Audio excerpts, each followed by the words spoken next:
Your vows? It's a tough one. Okay. Find a problem or no? No. I tell you. Keith reminds me that there's a heck of a football game on TV tonight. Okay, we're going to call this meeting to order. Vice Mayor, members of council, always a pleasure. Good to see everybody. Members of the administration, town employees, members of the public, thank you so much for being here. Always a pleasure to see you. Would you call the roll, please, Erica? Councilmember Jablonski. Here. Councilmember Fisickelli. Here. Councilmember McKay. Here. Vice Mayor Bright Cruz. Here. Mayor Nelson. Here, I'll stand for the pledge. I pledge allegiance to the flag of the United States of America and to the republic for which it stands, one nation, under God, indivisible, with liberty and justice for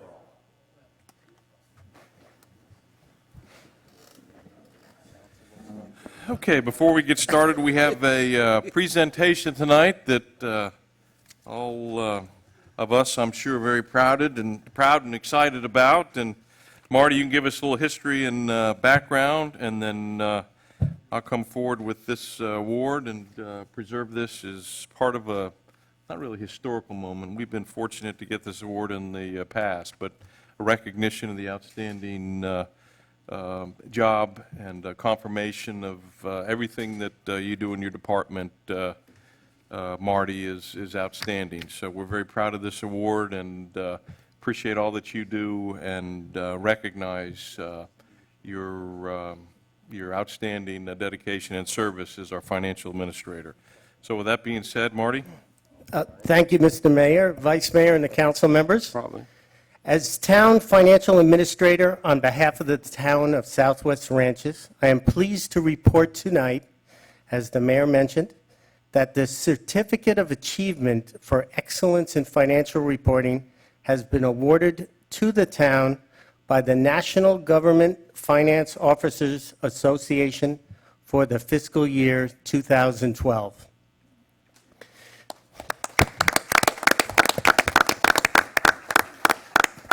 The Certificate of Achievement is the highest form of recognition in the area of governmental accounting and financial reporting, and its attainment represents a significant accomplishment by a government and its management. For everyone's information, this award is granted to less than 5,000 governments nationwide from a population of approximately 100,000 entities. Accordingly, this equates to less than 5% of all governmental agencies receive this prestigious award. On behalf of the Finance Department, I am only responsible for the receipt of this award. However, this award is tantamount to the professionalism and commitment of our town administrator, Andy Burns, our town attorney, Keith Polyakov, as well as all of our department directors and staff, some of which are in the audience tonight. Finally, it also reflects the highest degree of dedication and leadership on the part of the mayor and the entire town council. Thank you to the Governmental Finance Officers Association for this award, and congratulations to the entire town of Southwest Ranches.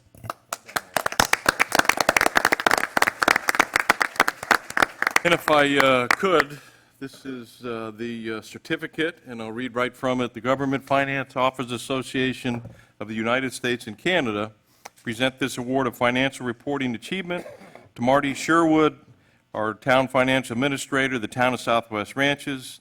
This is award of financial reporting achievement is presented by Government Finance Officers Association to the individuals designated as an instrumental in their government unit achieving a certificate of achievement for excellence in financial reporting.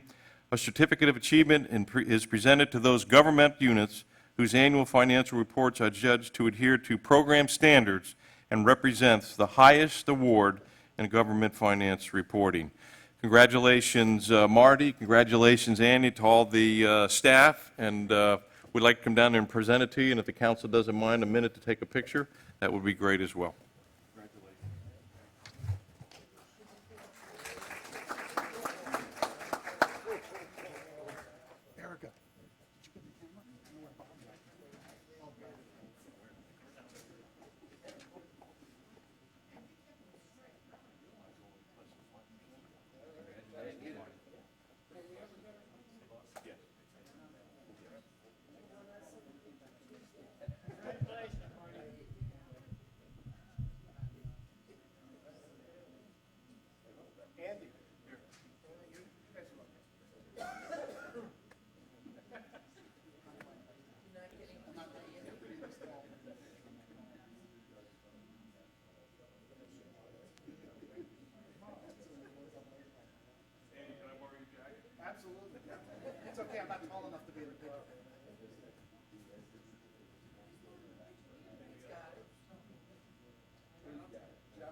With that, that concludes tonight's agenda. We wish, no, I'm just kidding.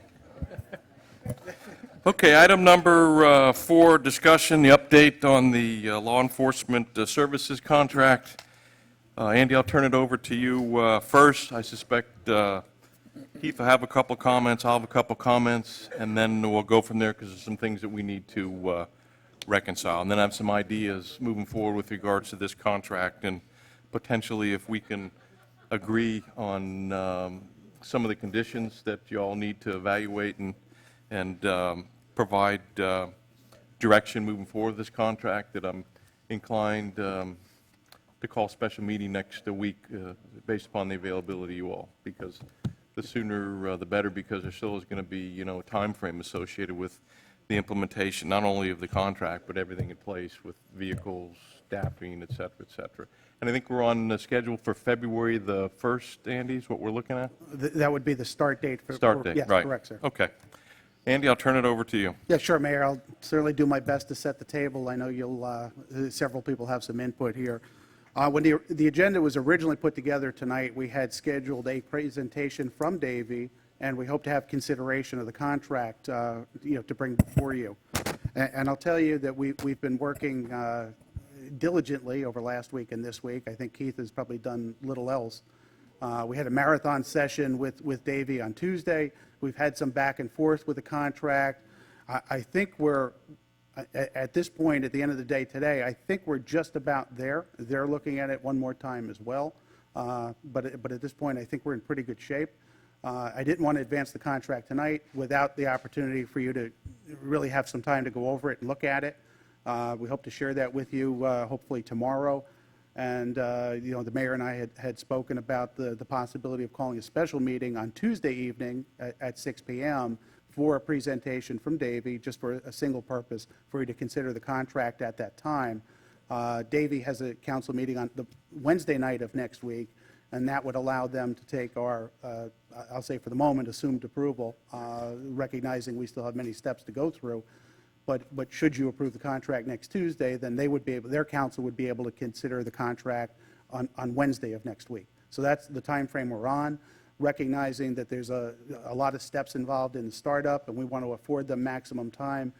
Mayor, you had mentioned before the start date for the contract, we're looking at February 1st, so we want to be able to hold to that as best we can. So while we want to move cautiously and prudently, we still need to move quickly as well.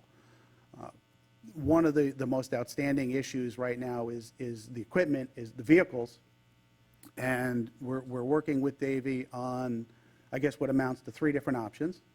One is we are in touch with BSO on the inventory for vehicles that are used in our district, and there's a 5-year depreciation schedule, but at the end of those 5 years, those vehicles become ours. Depending on the price on those vehicles and where they are in that 5-year cycle. So we're currently awaiting and hope to have in the next day or so, since we didn't get it today, an inventory list from BSO on the equipment that's here in this district, used in the district, that would be turned over to the staff. Going further, we're also talking to Davie about new vehicles, and we've had discussions with them on both sedans, Chargers, which is their vehicle of choice, and the price on those. And we also recognize that the council and the town has been served by SUVs in the past, so we've had that discussion with Davie on SUVs as well. One of the issues they've had is the Chargers are readily available, it's easy for them to get. The SUVs, and they use Tahoes, not Durangos, but obviously a very similar vehicle. The Tahoes, they have not been able to find anywhere in the southeast. They've actually found some out in California. They are more expensive than the Chargers. They're roughly, I think, $22,000 or $23,000 for the Charger, about $28,000 for the SUVs. But there's also shipping costs on the SUVs of $3,300 per vehicle to get them here, and we would need to buy, we expect 8 new vehicles.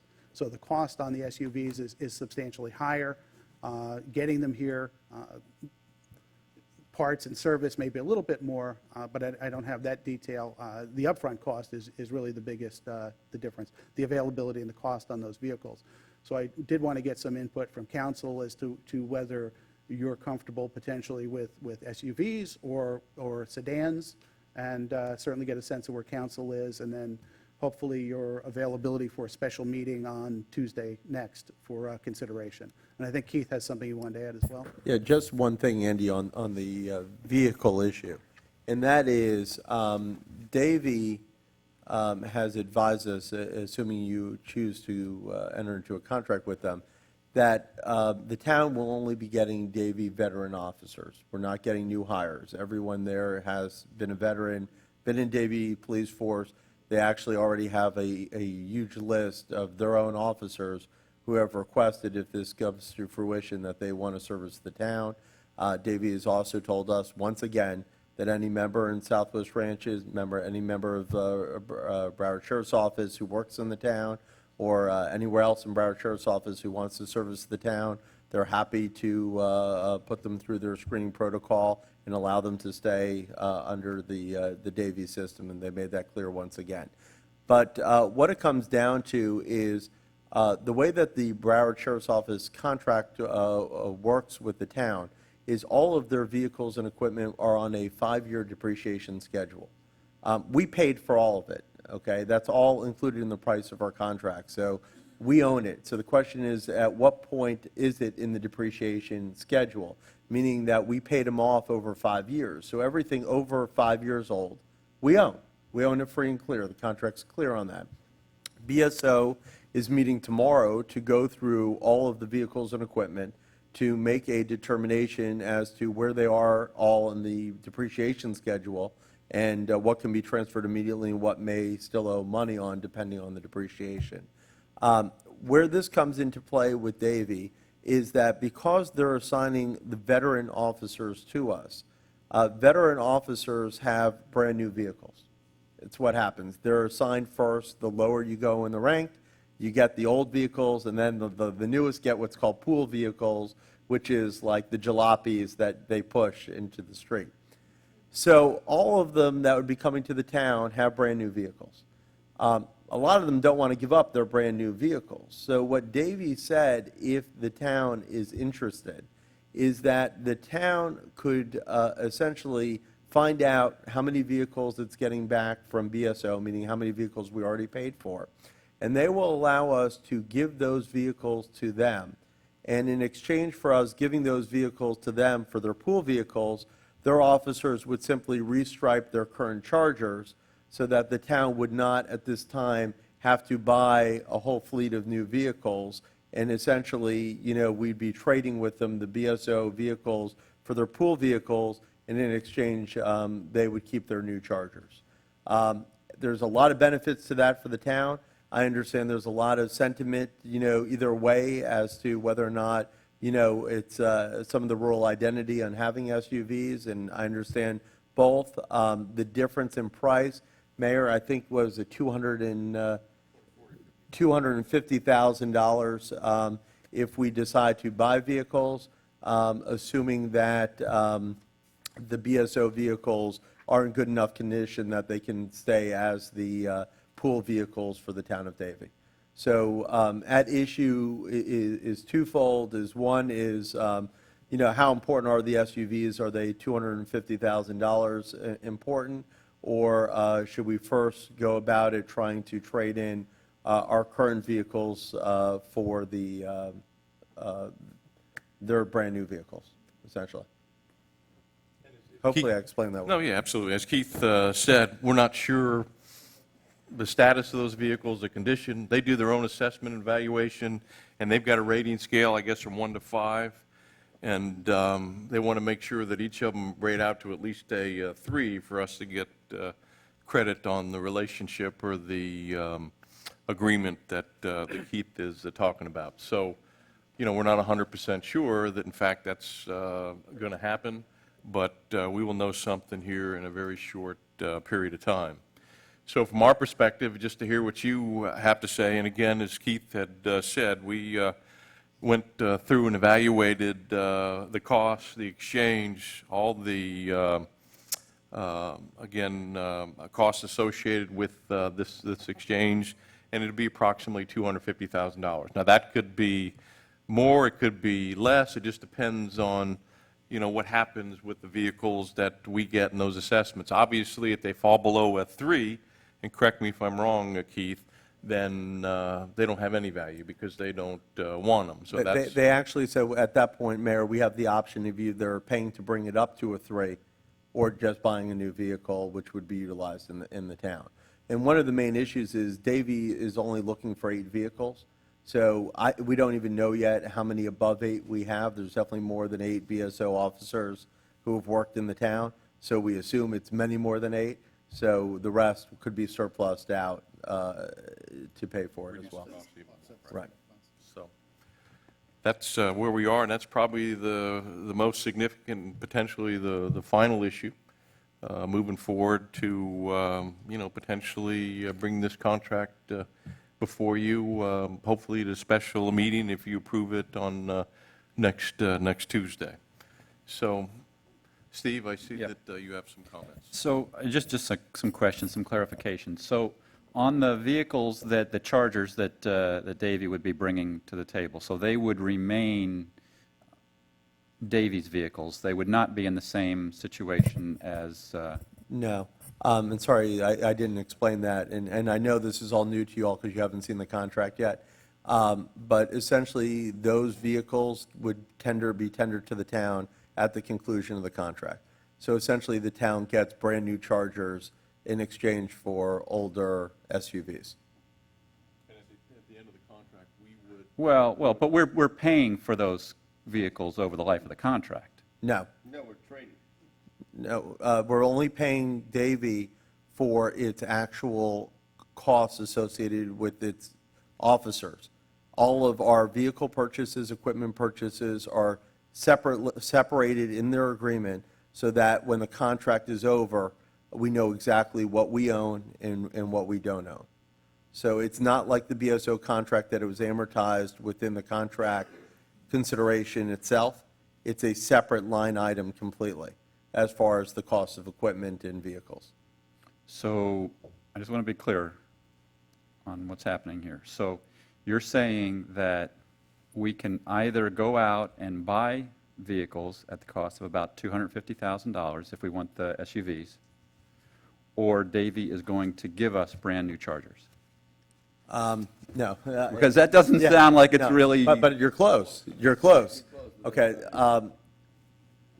Option, in fact, the contract, you'll see it when it finally gets through legal, is going to have 2 options for the town, and it's our selection of what we want to do.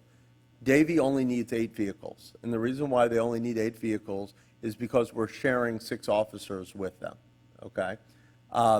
And the reason we're sharing 6 officers is because when we divided our patrol zone, we're also, as you all may recall, we're covering Ivanhoe as well, because it's right in the middle of the town. So as a result of that, their 6 officers that they have assigned to Ivanhoe are being assigned to our district for us to use. So that's how we got 6. So 6 vehicles are off the table completely. They are giving their CSA and their detective vehicles. So that's 8 vehicles off the table completely about.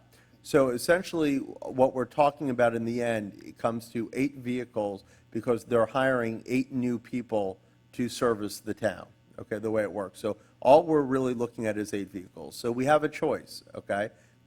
We can either buy all brand-new vehicles, for those 8 that are coming to the town, which would mean they'd have to give their vehicles back to Davy, and they'd be in our brand-new vehicles. If you wanted SUVs, that's what we'd have to do. An SUV, as Andy said, was 20, you have the sheet there. How much was it? How much is it? Actually, if I may jump in, the mayor had mentioned 250,000. 8 new Chargers, should we buy 8 new Chargers, the cost on that is $254,000. If we bought 8 new Tahoes, that's $318,000. So that's the difference between the Chargers to the Tahoes, from 254 to 318. Okay. The other option, which is what we're still in the process of finalizing and seeing what we have, is that inventory that we would get from BSO and what's available there and what we can do with that as well. And option A is we have Wait, to wait, buy, let me- and I'm let me- getting there in a second. I'll explain it, I promise. I just heard something radically different there than what you just said earlier, so, okay. Okay, so I don't know where the difference is. I'm going to try to explain it again so that. Well, the difference is that the town administrator just said that we were looking at the difference of those two costs. You're saying, if I understood you, that we're talking about the full amount of $250,000. We're talking the full amount for me. That's correct in right, option B. well, then I need to And that's, reconcile I the need two to things. explain, I started getting there, sorry about that. Option A, we buy 8 new vehicles, okay? You buy 8 new Chargers or you buy 8 new SUVs. The difference in cost is about 40 grand in total between the two, right? 30, what is it? It's about $65,000 Okay, sorry, difference. For 65,000. 8 new So vehicles. if you want SUVs and you got to buy 8 new SUVs, it's 65,000 more than buying 8 Chargers, okay? That's understood, okay? So essentially, that's one option, that we buy 8 new vehicles. The other option, which, and the mayor can tell you, he didn't think that he heard it right when it was offered by Davy, but it was approved, was that as long as we have 8 vehicles that we can give them that check out, that are level 3 or higher by their rating system, and it's an independent company that does their maintenance that rates them, we don't have to buy any vehicles at all. Those 8 officers who are coming to the town will continue to utilize their vehicles, and if that's the case, they want us to pay $700 to restripe each of those vehicles to have the Southwest Ranches logo. So you are absolutely correct that those are the two options, and it's surprising, but yes.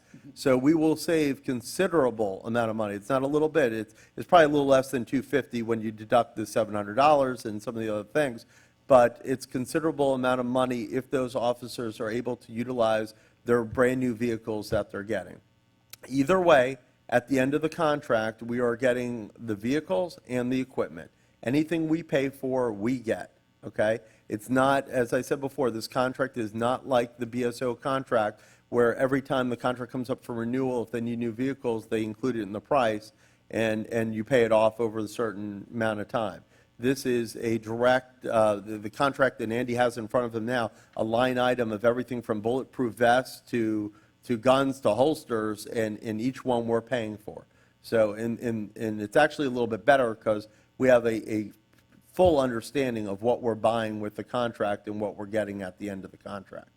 So those are really the options now. And what Andy was referring to previously was if the council is adamant that they want SUVs, then the trade-in, we're going to ditch that completely and just say we'll buy new SUVs. But if the council is open to allowing them to keep their Chargers, then we'll continue down the path where we're going with BSO, who's meeting tomorrow, that we'll find out exactly how many SUVs we have or cars, it could be a regular car, to trade in, knowing that we need 8 in order to make it happen. So if I understand what you're saying, and thank you, that helps a lot.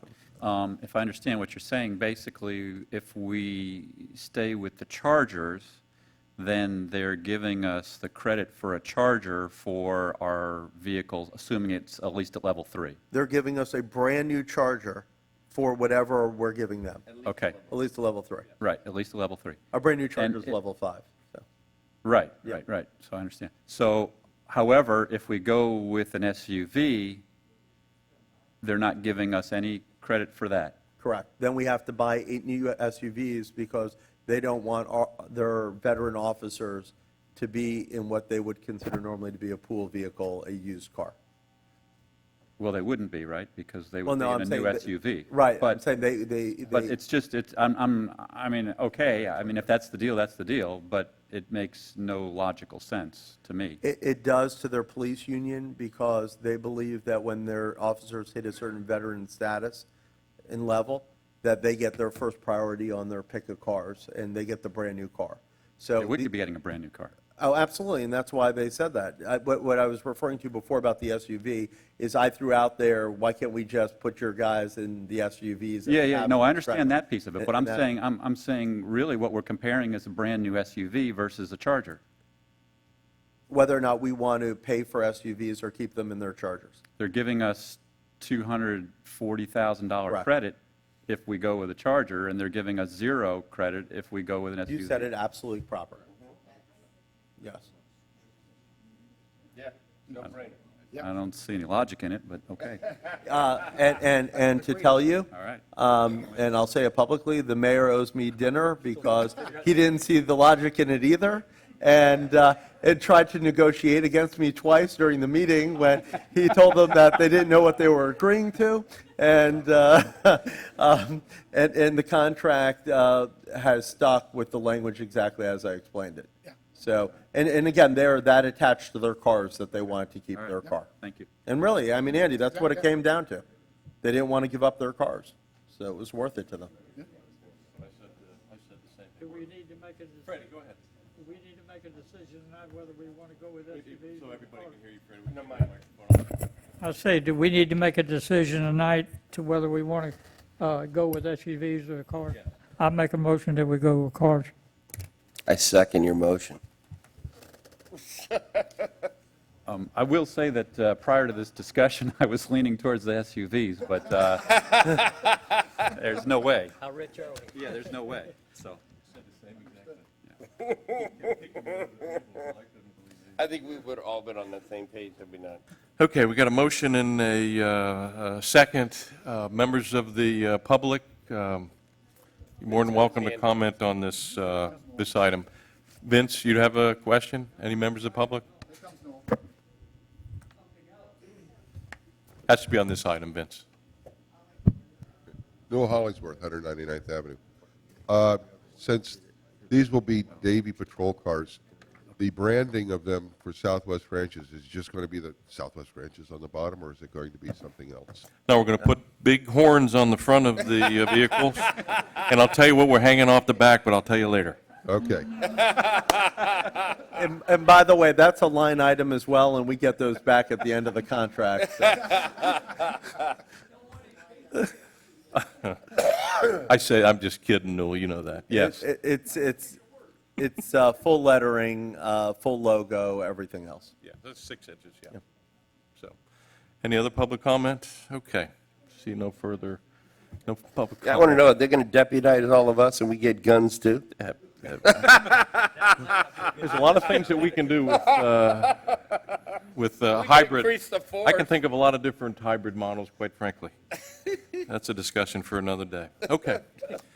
No further public comment. Do we have a motion and a second for approval? Any additional questions, comments, or concerns from council? Seeing no further questions, comments, or concerns, Erica, call the question, please. Councilmember Jablonski, Yes. Councilmember Fisickelli, Yes. Councilmember McKay, Yes. Vice Mayor Bright Cruz. Yes. Mayor Nelson. Yes.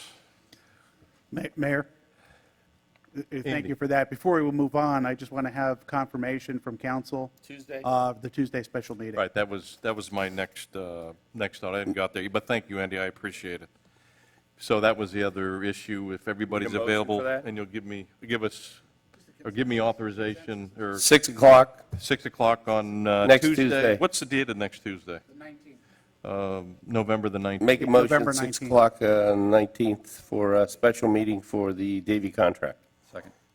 Motion and a second. Come on up, Vince.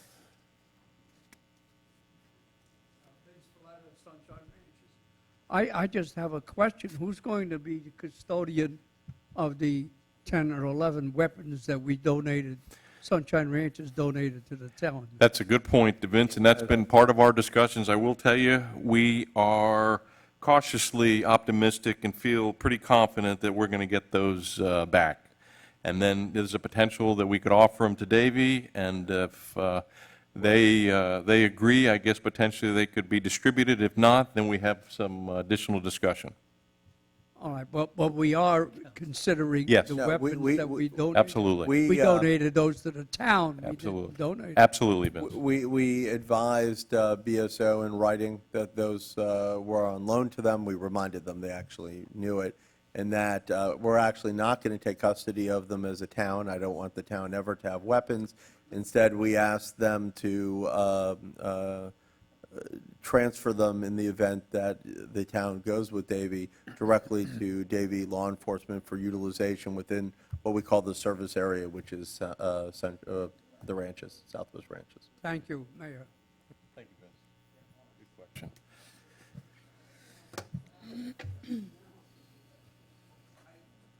Rich Hagan. I live in the ranches. I got a question about the guns. When I donated that gun, it was specifically in the letter that I wrote to you. If they did not stay in the town of Southwest Ranches, I would get the gun back. It was right in the letter that I gave the town. Would you prefer to get it back? Sure. Or would you prefer I prefer to to get stay it within back. the I don't want to give it ranches? to Davy. And Unless they that's- stay in the town. No, no, No, that's what would happen, absolutely. Not going to No, David. no, They no, would, it stays within the ranches. yes. Right, they stay in the ranches, that's fine. It But stays in the if Davy ranches. has control of them, I would No, rather no, have it it back. stays within the Davy ranches. does, Okay. but. I'm sorry, Rich, we within didn't the make that range. clear, but absolutely, they would stay here in the ranch. All of our equipment stays within the ranches. Yes. Oh, I just heard you said you didn't want to take possession of what. Yeah, well, In case we have a zombie invasion on 27.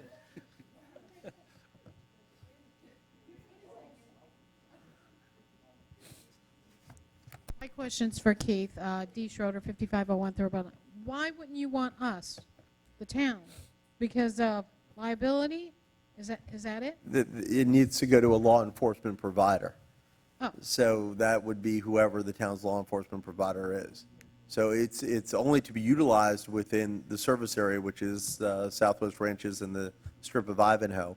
But it would have to be transferred from law enforcement department to law enforcement department. Okay, why couldn't they be sold? Why couldn't we sell them to David? You know, Sell them to David? sell them. Because you already donated them, if. We already own 'em. Yeah. Davy's not looking to buy guns. They might. You never know. You got to ask. They have their own SWAT team here. All right. Thanks, Steve. Trade 'em for a Charger. Any other comments? I love the Roberts rules. Don't apply here. I threw the book out a long time ago. Okay, we got a motion and a second to convene a special meeting for the sole purpose of discussing the Davy contract. Call the question, please, Erica. Councilmember Jablonski. Yes. Councilmember Fisickelli. Yes. Councilmember McKay. Yes. Vice Mayor Bright Cruz. Yes. Mayor Nelson. Yes. And Mayor, one thing about it, just so the public knows, Davy is having a meeting tomorrow morning to review the last legal draft that I gave them. The minute that it passes their legal review and they say, okay, it's officially no longer in draft form, the town will be posting it on its website for anyone wanting to see it. So the minute it becomes, fully public that this is it, it will be fully posted. So anyone can go online tomorrow and download it and read it. Thank you, Keith. Okay, quasi-judicial hearing. Mayor, we have tonight only one quasi-judicial item that's broken into two parts, the site plan and the delegation request for the formerly known property as Bella Acres, Bella Estates. I see the attorney is present, Rod Feiner, and I also see the developers here as well. And I will ask Rod to come forward and introduce himself, and then we can see if everyone will agree to waive having Erica read the 10 minutes of rules because it's written in the agenda. Rod Feiner, I'm an attorney with Coker and Feiner, 1494 South Andrews Avenue, Fort Lauderdale, Florida. I represent the applicant, who is also developer and owner of this property, and we agreed to waive the reading of the quasi-judicial rules. Thank you. Does anyone in the audience not know the rules that feel that they can't read it and they need Erica to read it aloud? Seeing none, we will not read the rules directly into the record. Erica, at this time, can you please swear in everyone who wishes to speak on the item?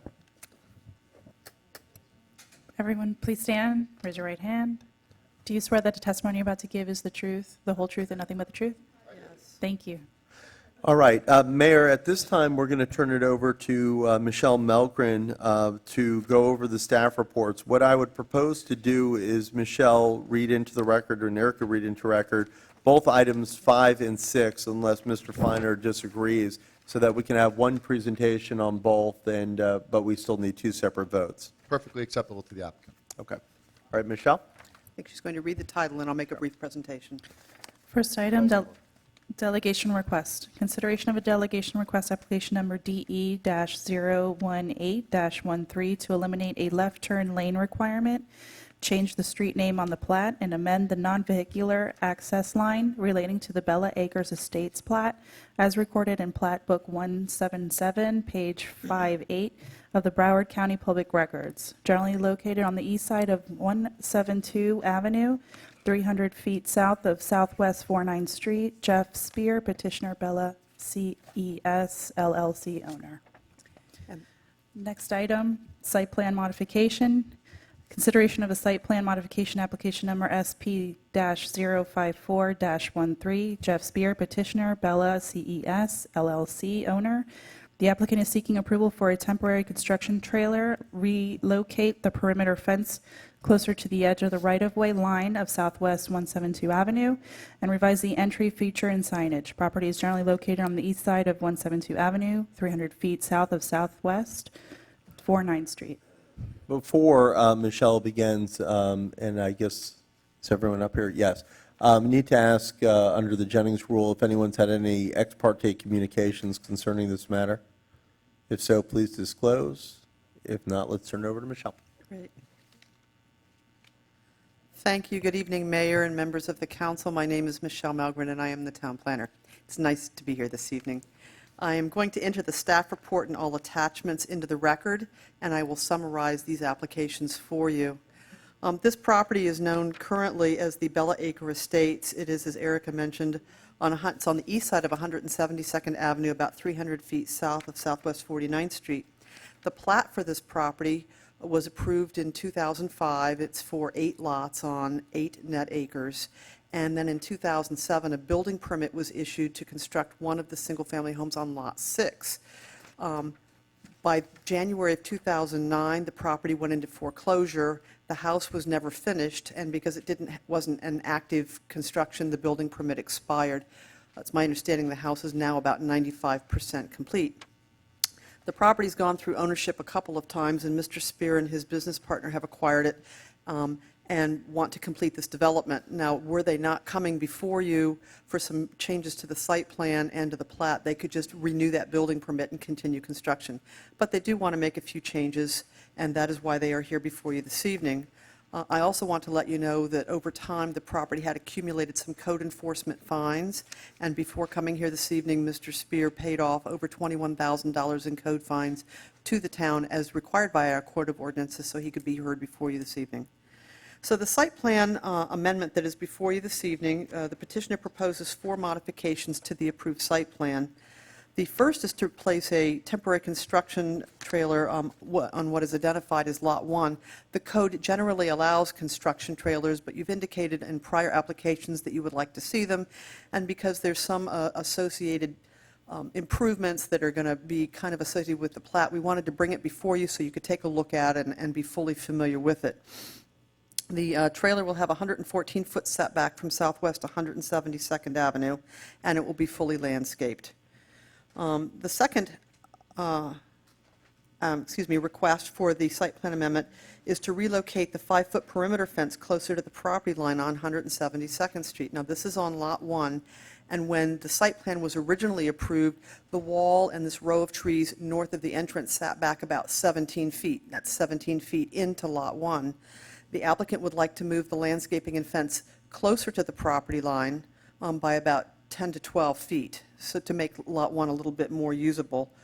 And that was shown in the attachment that you have.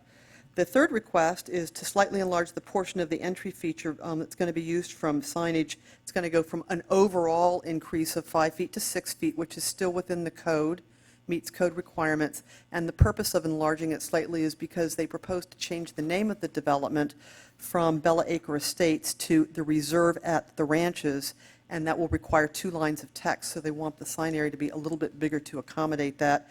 It still falls well within the requirements of our sign code.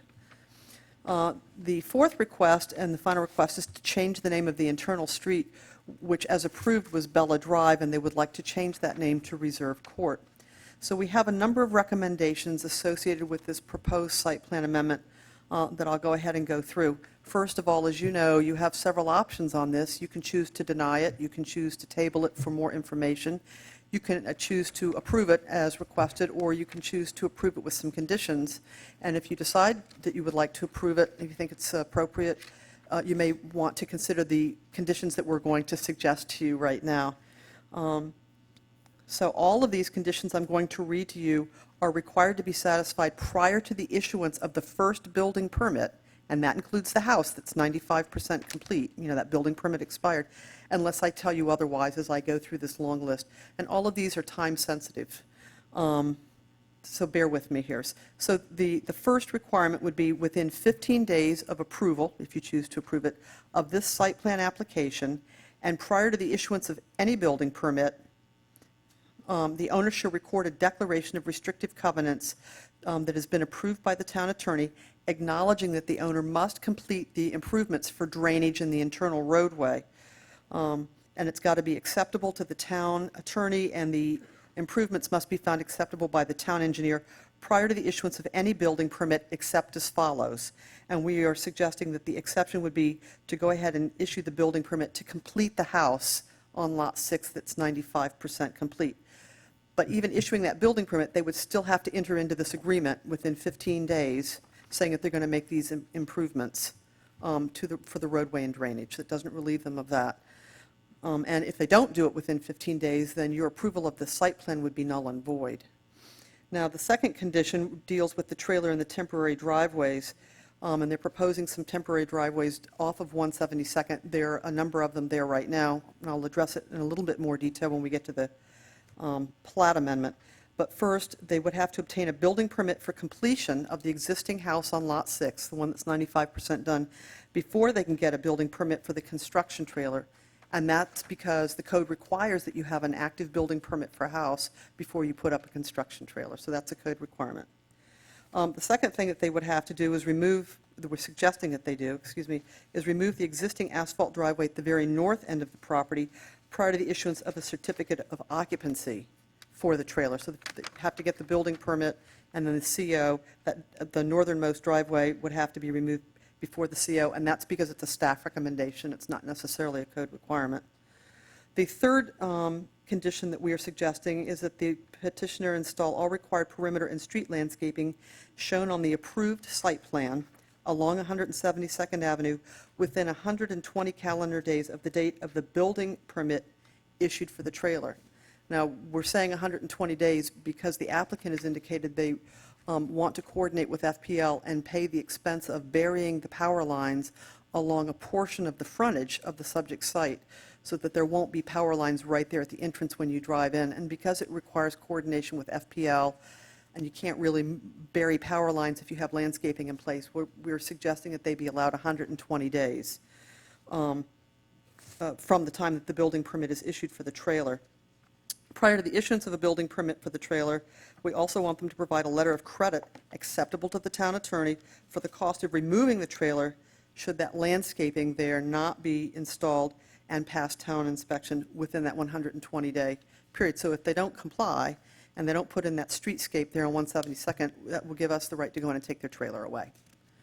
The next condition that we're suggesting is the trailer, the construction/sales trailer, parking area improvements, and sales office signage and temporary project sign shall be removed within 10 calendar days of the date that a building permit is issued for the final dwelling unit within the development.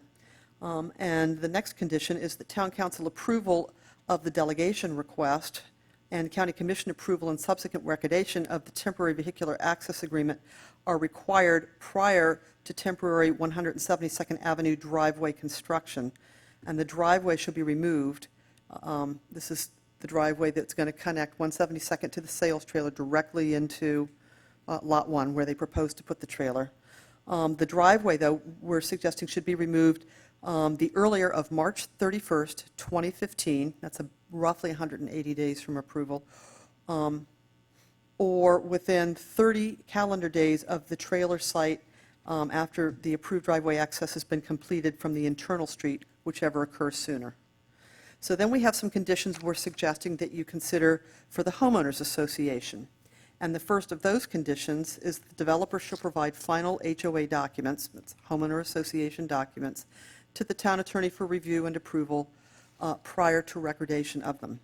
The second is that pursuant to an unfulfilled condition of the original site plan approval, what was approved back when, the owner shall record an agreement deemed acceptable by the town attorney, allowing police access and citation authority and access by town officials and agents in the course of official duties. In other words, it gives the town right of entry onto the site.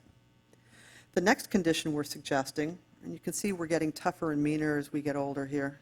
We've got another page of these after this. The next condition that we are suggesting is that the owner shall record an agreement deemed acceptable by the town attorney, obligating the HOA to maintain the multi-use trail and landscaping in the right-of-way adjacent to the plat. There's a multi-use trail adjacent to the property on the east side of 172nd Avenue, and shall indemnify the town for any liability resulting from landscaping within the right-of-way. And the next condition is that the HOA document shall not restrict the keeping of horses or animals except as restricted by the Unified Land Development Code. That was not in the original approval because it was something that was not routinely contemplated back then. But now we have this opportunity, and we're suggesting that you impose that condition as well. Also, that the HOA document shall specifically advise potential purchasers that the community cannot be gated, and that's in accordance with the town's comprehensive plan. Now, we have some other miscellaneous conditions that we are recommending, and that is a tree removal permit is required to removing any tree, which of course is a code requirement. There should be the update and provision of all plan sheets necessary to reflect a relocated fence, perimeter hedge, and the live oak trees so that we have a complete set in the file. And the applicant shall pay the cost at plus 5% for cost recovery, as is a standard condition on all. And that's for the site plan approval. I'll go on and do the request for the plat note amendment. Oops.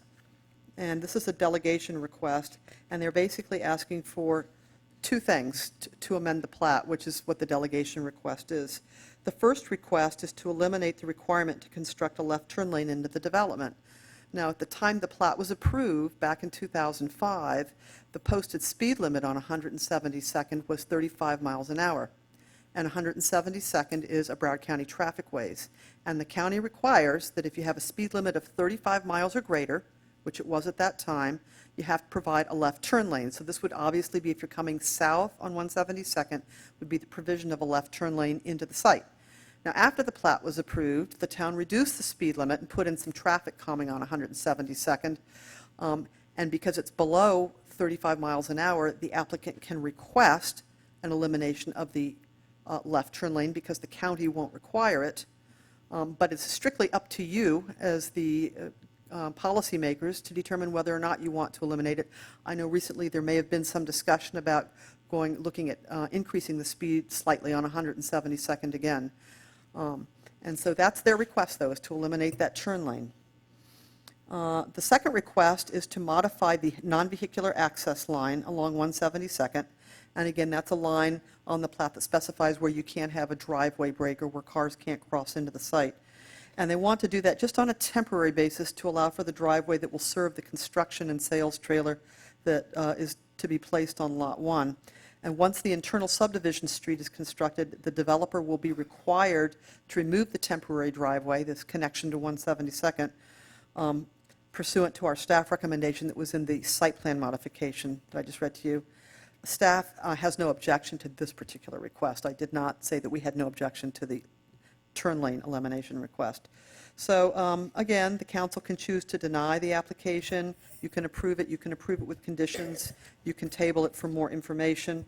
And if you want to approve it with conditions, you may want to consider having the temporary non-vehicular access opening, that is the driveway for the construction trailer, have that expire on March 31st, 2015.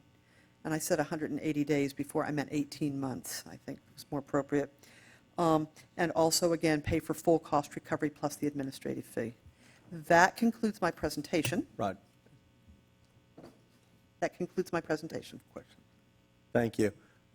Before I just will add something before Rod goes, but does any council member have any questions for Michelle at this time?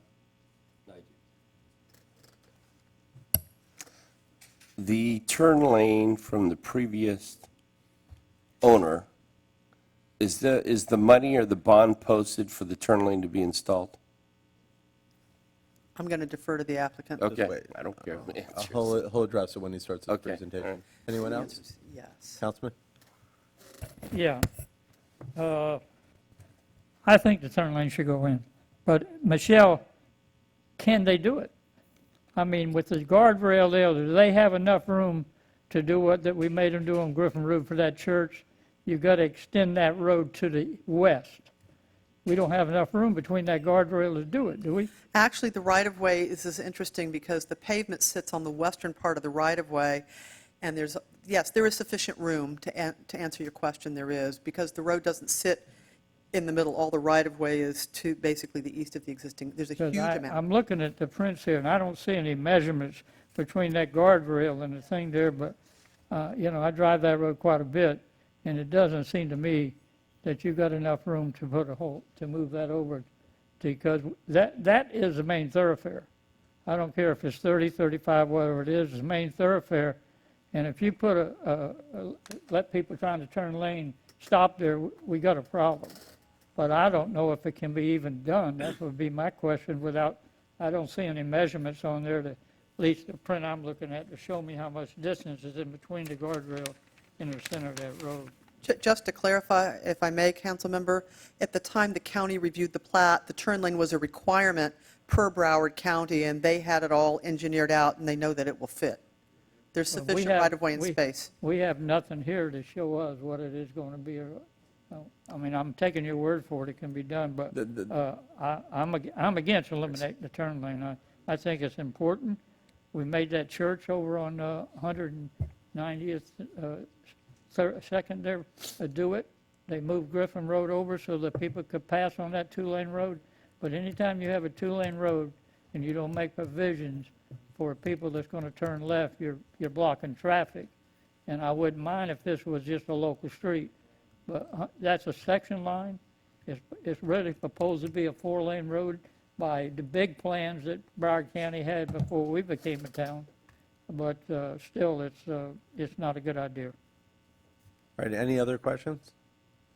Gary? Yes, thank you, Keith. The prints that we have now does not show a left turn lane? Correct, because the item before you is to remove it, the prior approval required it. Okay. So, Here's my question. There's no left turn lane on the road going to the east that bisects the property. There's also no turn lane for a construction trailer there either, correct?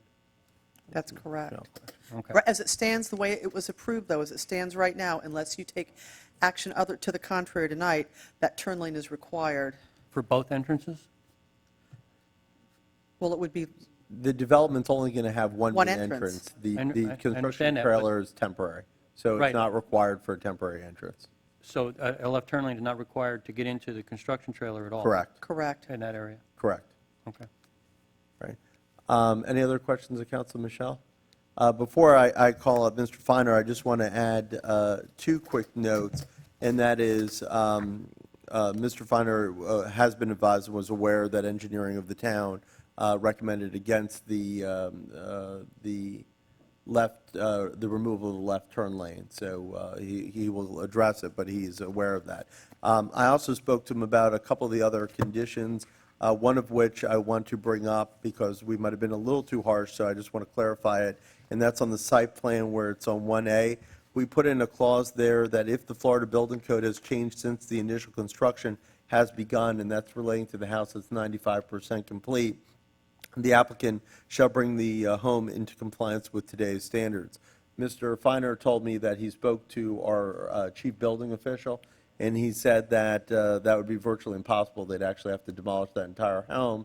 And he said that there potentially is a way to complete the home under the prior permit. So I would recommend amending that language to basically just say, unless the town's chief building official advises in a formal written document to the contrary, meaning that if he signs off that they can complete what's there, it's not a legal issue because he's the one in charge to make that decision. So I was okay with that one change, so I wanted to put that on the record. At this time, I'll call up Rod Finer, and he can speak to everything else. Good evening. Once again, for the little tape machine that's going, Rod Finer, Coker and Finer representing the applicant, I am going to address, sort of in reverse order how Michelle did it, the plat issues first, and then I'll go into the site plan. But for the most part, your staff did an excellent job on this, so I am just going to briefly summarize and address the one or two issues to try and save time and move through this. But of course, my clients are here, I'm here, we're happy to answer any questions, that even if I don't bring it up while we go through this. So first, let me answer the question that Mr. McKay asked right off the bat. There was a cash bond posted by the original developer of this property. That cash bond has been called, and Broward County is holding $46,000 or $45,000 in change to secure the improvements of the turn lane. So let me just say that right away. I'm sorry, I thought I was. Pick it up and hold it if you like. Was it not working? Oh, okay. I apologize. So the audience can hear. First time I've been accused of being quiet in my life, by the way. Broward County but there was a cash bond posted. Broward County called the bond because the letter of credit was expiring, and the letter of credit company paid Broward County, so they are holding whatever the amount of the letter of credit was. I think it's $45,000 in change. Broward County's holding that in cash. With that being said, we have spoken to your engineering staff, your planning staff, and as Keith says, I've spoken to the town attorney on this. We would like to amend the discussion regarding the left-hand turn lane. We will build the turn lane, and this gets sort of a little legality. The way the current agreement says is it says we have to build the turn lane prior to the issuance of a CO, okay? Which means if we go in and you approve all this and the house that's 95% built gets finished in 2 months, and we have to engineer the plans for the turn lane and do everything, we can't get a CO for that house or sell that house, and we can't maybe on a spec home that we're also going to ask you for permission to build, we can't CO that either until the turn lane is built. Instead, we're committed to building the turn lane after, like I said, the discussions. We'd like to do a delegation request to amend the requirement that says the turn lane must be completed before a CO is issued on the 4th building on the site, which means we can get the CO for the trailer, we can get one for the home that's currently built, and we can get one because we plan to build a spec home on the site. Because that will help with sales and do everything and show everyone that we're real. So we're just asking to modify the timing on when that turn lane gets built. We're still going to build the turn lane. So I wanted to modify the delegation request to you to that extent, and there are financial reasons and reasons, as I just said, to make the project. We're committed to making this project viable. We understand what's required to do it. They're actually not novice builders like the original person who came in was, but this all helps with the quick sales and ends construction more quickly if we do it that way. That addresses the plot issue and the timing issue with Michelle and the temporary construction trailer when that temporary driveway would have to be removed. We're all fine with those conditions. So with that being said, then with regard to the site plan, I'd just like to ask, we understand all the conditions. We agree with all the conditions. We'd like to modify one and request an additional exception. The one we'd like to modify is it says is condition 1, which has 15 days enter into a restrictive covenant acknowledging that we're going to do all the common improvements. We are, unless that's a form that this town attorney's office has readily available, it's just going to take me a little while longer to draft that. I'd like that to be 30 days, not 15, because I don't want to run into a time being where between you and me, I'm going out of town the next 2 weekends for my son's lacrosse tournaments, where I'm going to run into a problem where I all of a sudden a site plan expires because we haven't gotten a declaration done in 15 days. So we'd like that to be changed to 30 days. And the other condition we'd like to do is, in addition to condition 1A, where we can continue on lot 6, we'd like it plus a home on one additional lot prior to the installation of the improvements, provided that the applicant sign an escrow agreement that's acceptable to the town attorney and pose cash with the town for the construction of all improvements. In essence, so all the internal improvements you're requiring to be constructed before we build anything, we'd like to not only finish lot 6, which is what condition 1A is, but in addition to construction trailer, build what they call a spec home. So people can go and walk in the home and not just see what it's going to look like in a trailer and where all the samples and materials are going to be. We'd like to actually build a home. That helps the development continue. It helps do everything with that. We understand you don't want a project that's halfway done and then falling apart, sort of like what you have now with what's on lot 6. We understand that. It's just going to take some time to do that. We'd like to get started on the construction of that other home right away. So what we'd like to do is sign an agreement with the town, acceptable in all the legalese to your town attorney, who is an excellent attorney, and we'll post cash, not a cash bond, not anything else. We will give the town cash of what it's going to require, an engineer's cost, certified cost estimate, to construct all those improvements. So if these guys, and they won't, but if they do, because who knows what happens tomorrow, default, the town has money in its pockets that it can do with whatever it wants, but we've posted what it would cost to do that. Those are the only two modifications of the conditions on the site plan. Otherwise, we're acceptable with all the other conditions, and we're happy to answer any questions you may have. I have some questions before I turn it over to the council, because I want to make sure that I understand what you're offering so that I can explain it if there's questions.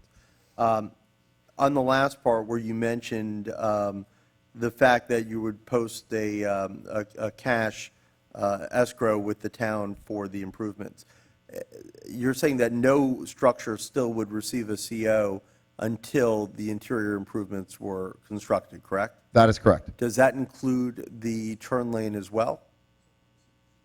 Well, except Lot 6, which we'd like, that to get a CO on that home if we could. But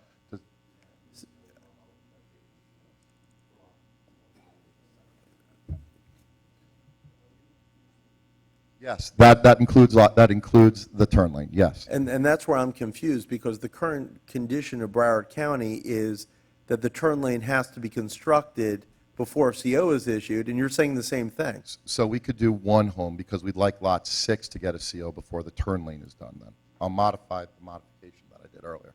Okay, so that's why I'm saying I want to make sure I understand it. that's fine. So what you're asking for is that the interior improvements and the turn lane, okay, does not have to be completed until that essentially Lot 6 would get a CO, but no other house in the development would receive a CO until the interior improvements and the turn lane is constructed. Yes, that's fine. Okay. So, I need to clarify that.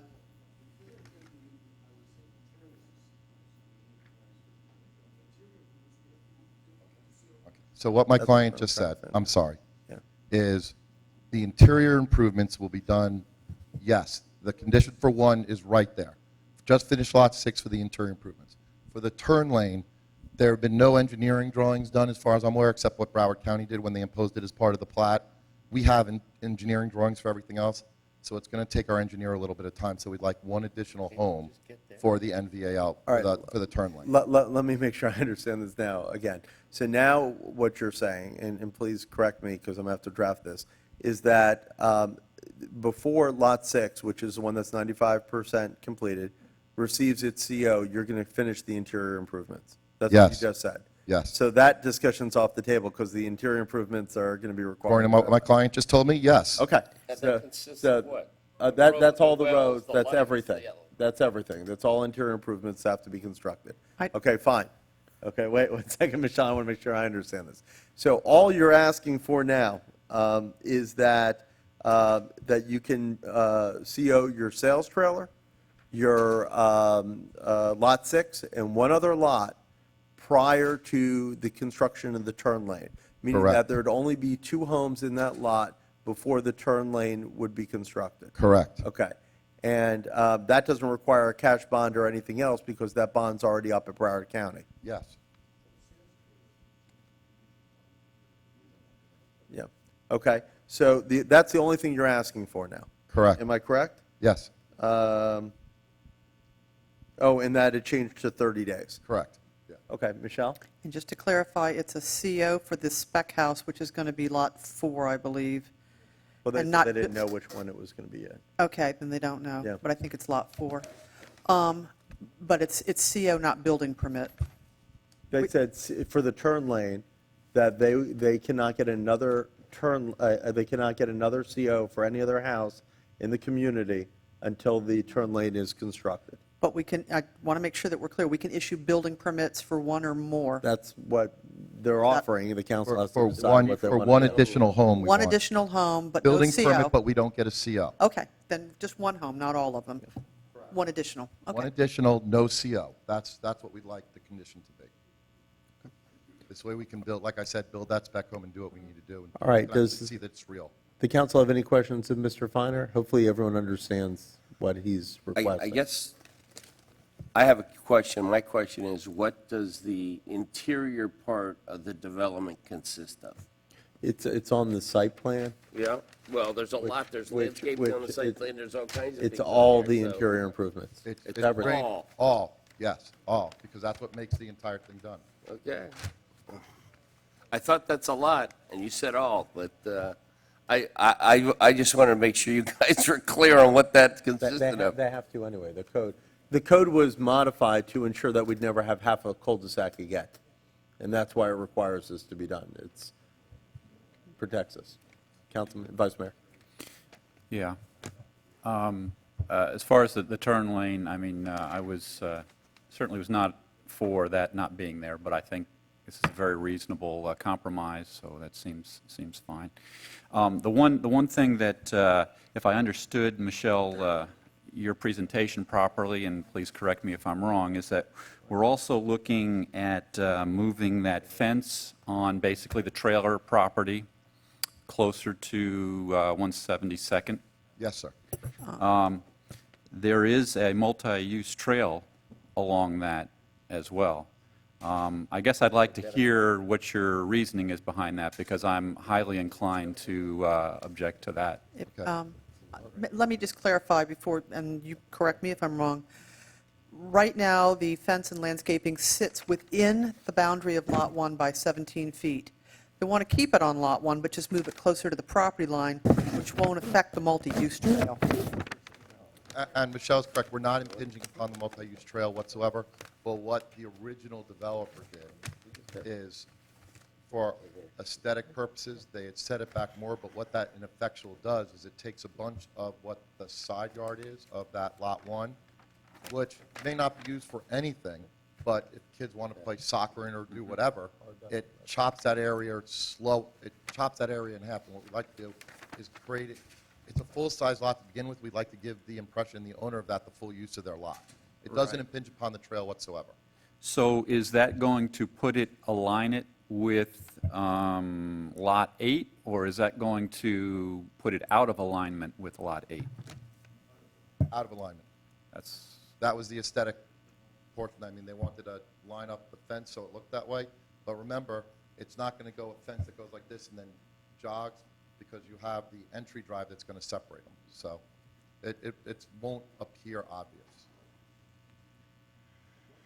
Okay. How many feet? How many feet difference is it? About 10 to 12. 12 feet? So on different sides of the driveway, the setback from the fence line is going to be 12 feet.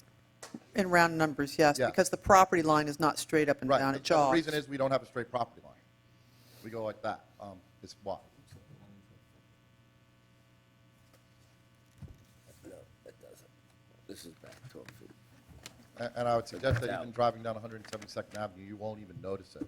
I mean, that's not going to be something noticeable, because you've got the entry drive that's right there, and there's no guard gate, so there's nothing that connects it, so you won't even see it. All right, Gary, sorry. Yeah, just a minor problem. We're all discussing the left turn lane, which is not on the prints, which is going to change the drawing if there is a left turn lane. And I don't quite understand why it's not on the prints as it proposed, existing, whatever.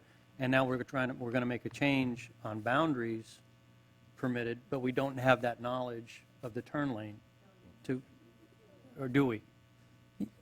If I may, the left turn lane is not affecting the lot where we're asking the fence to be shifted, because it's coming from the northbound.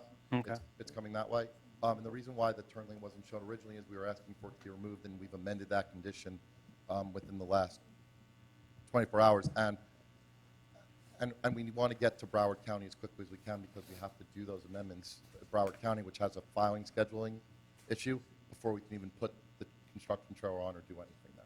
So timing is an issue. But if I understand what Councilmember Jablonski is saying here, is that, and Michelle, based on what you were saying, that all of the right-of-way is on the east side of 172nd, so that we would actually, it would affect that space. Did I understand you correctly, or? In other words, when Freddie brought up his point about where would the turn lane fit, you indicated that the right-of-way, that the road was not in the middle of the right-of-way, and that the additional space was on the east side of 172nd. Is that correct? Did I understand you properly? Yes, you did. There's something like, I'm going to say it around numbers, 90 feet from the edge of pavement to the property line by Lot 1, where the trailer will be. So to pick up on what Gary's comment is, I think it's a good comment that we're moving the fence closer this way, but we don't see, based on the left turn lane, how far the road's going to move against that.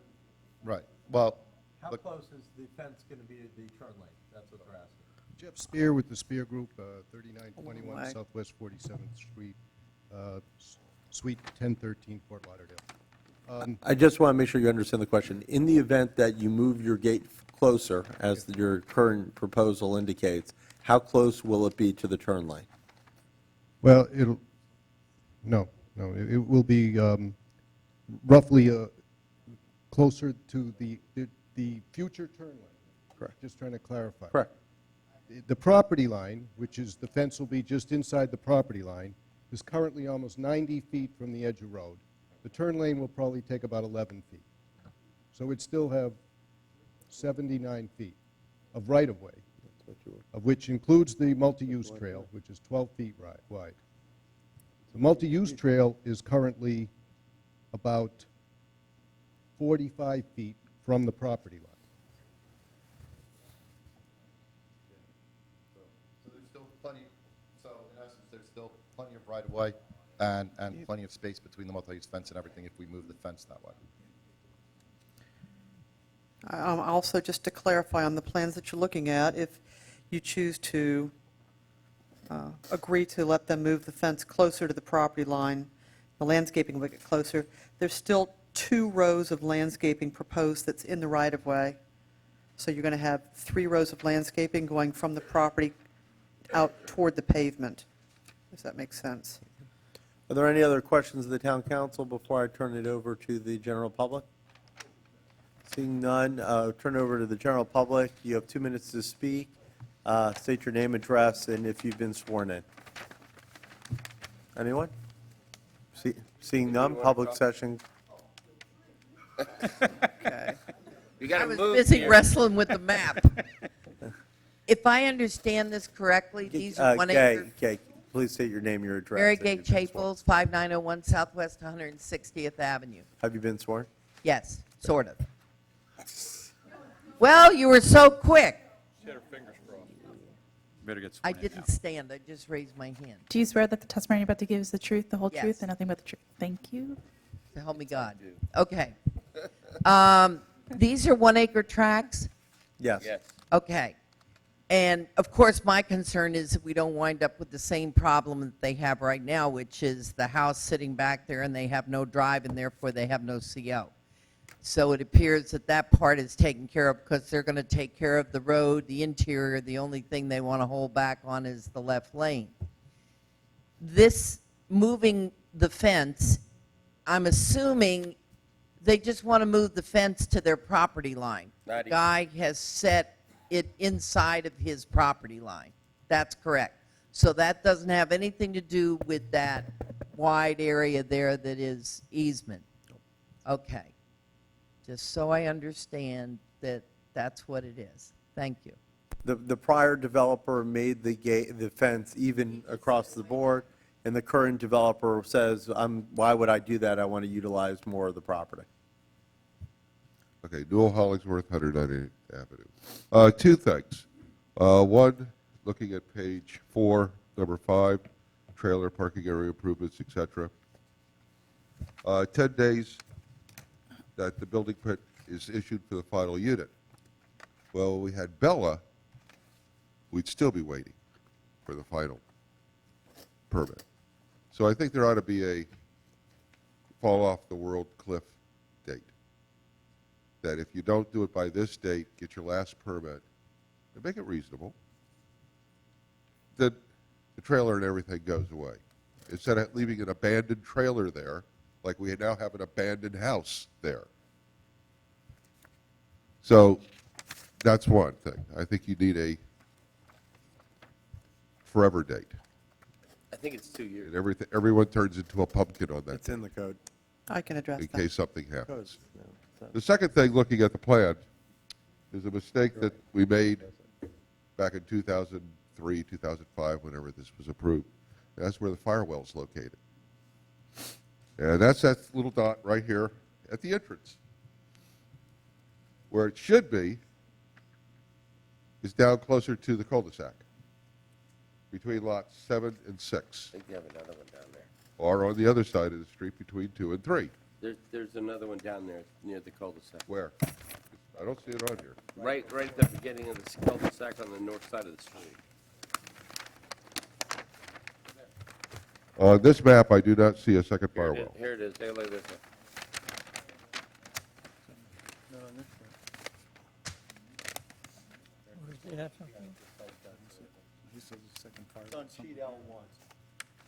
Okay, this is what I got.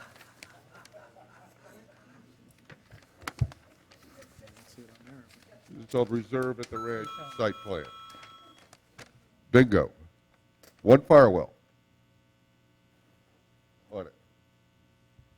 Firewell, if you're going to have one, should be down between 6 and 7, or 2 and 3 on the property line. It's between 6. If you're going to have two of them, you can leave that one there and put the second one down there.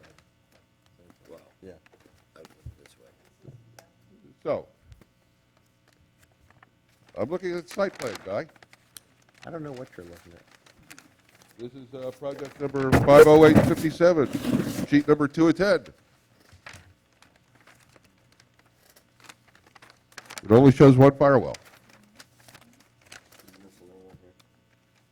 Well, let me tell you, there's one on one page and one on another. So on L1, whatever that one is, and then at the front on this one, it shows it right at the front. So it shows 2.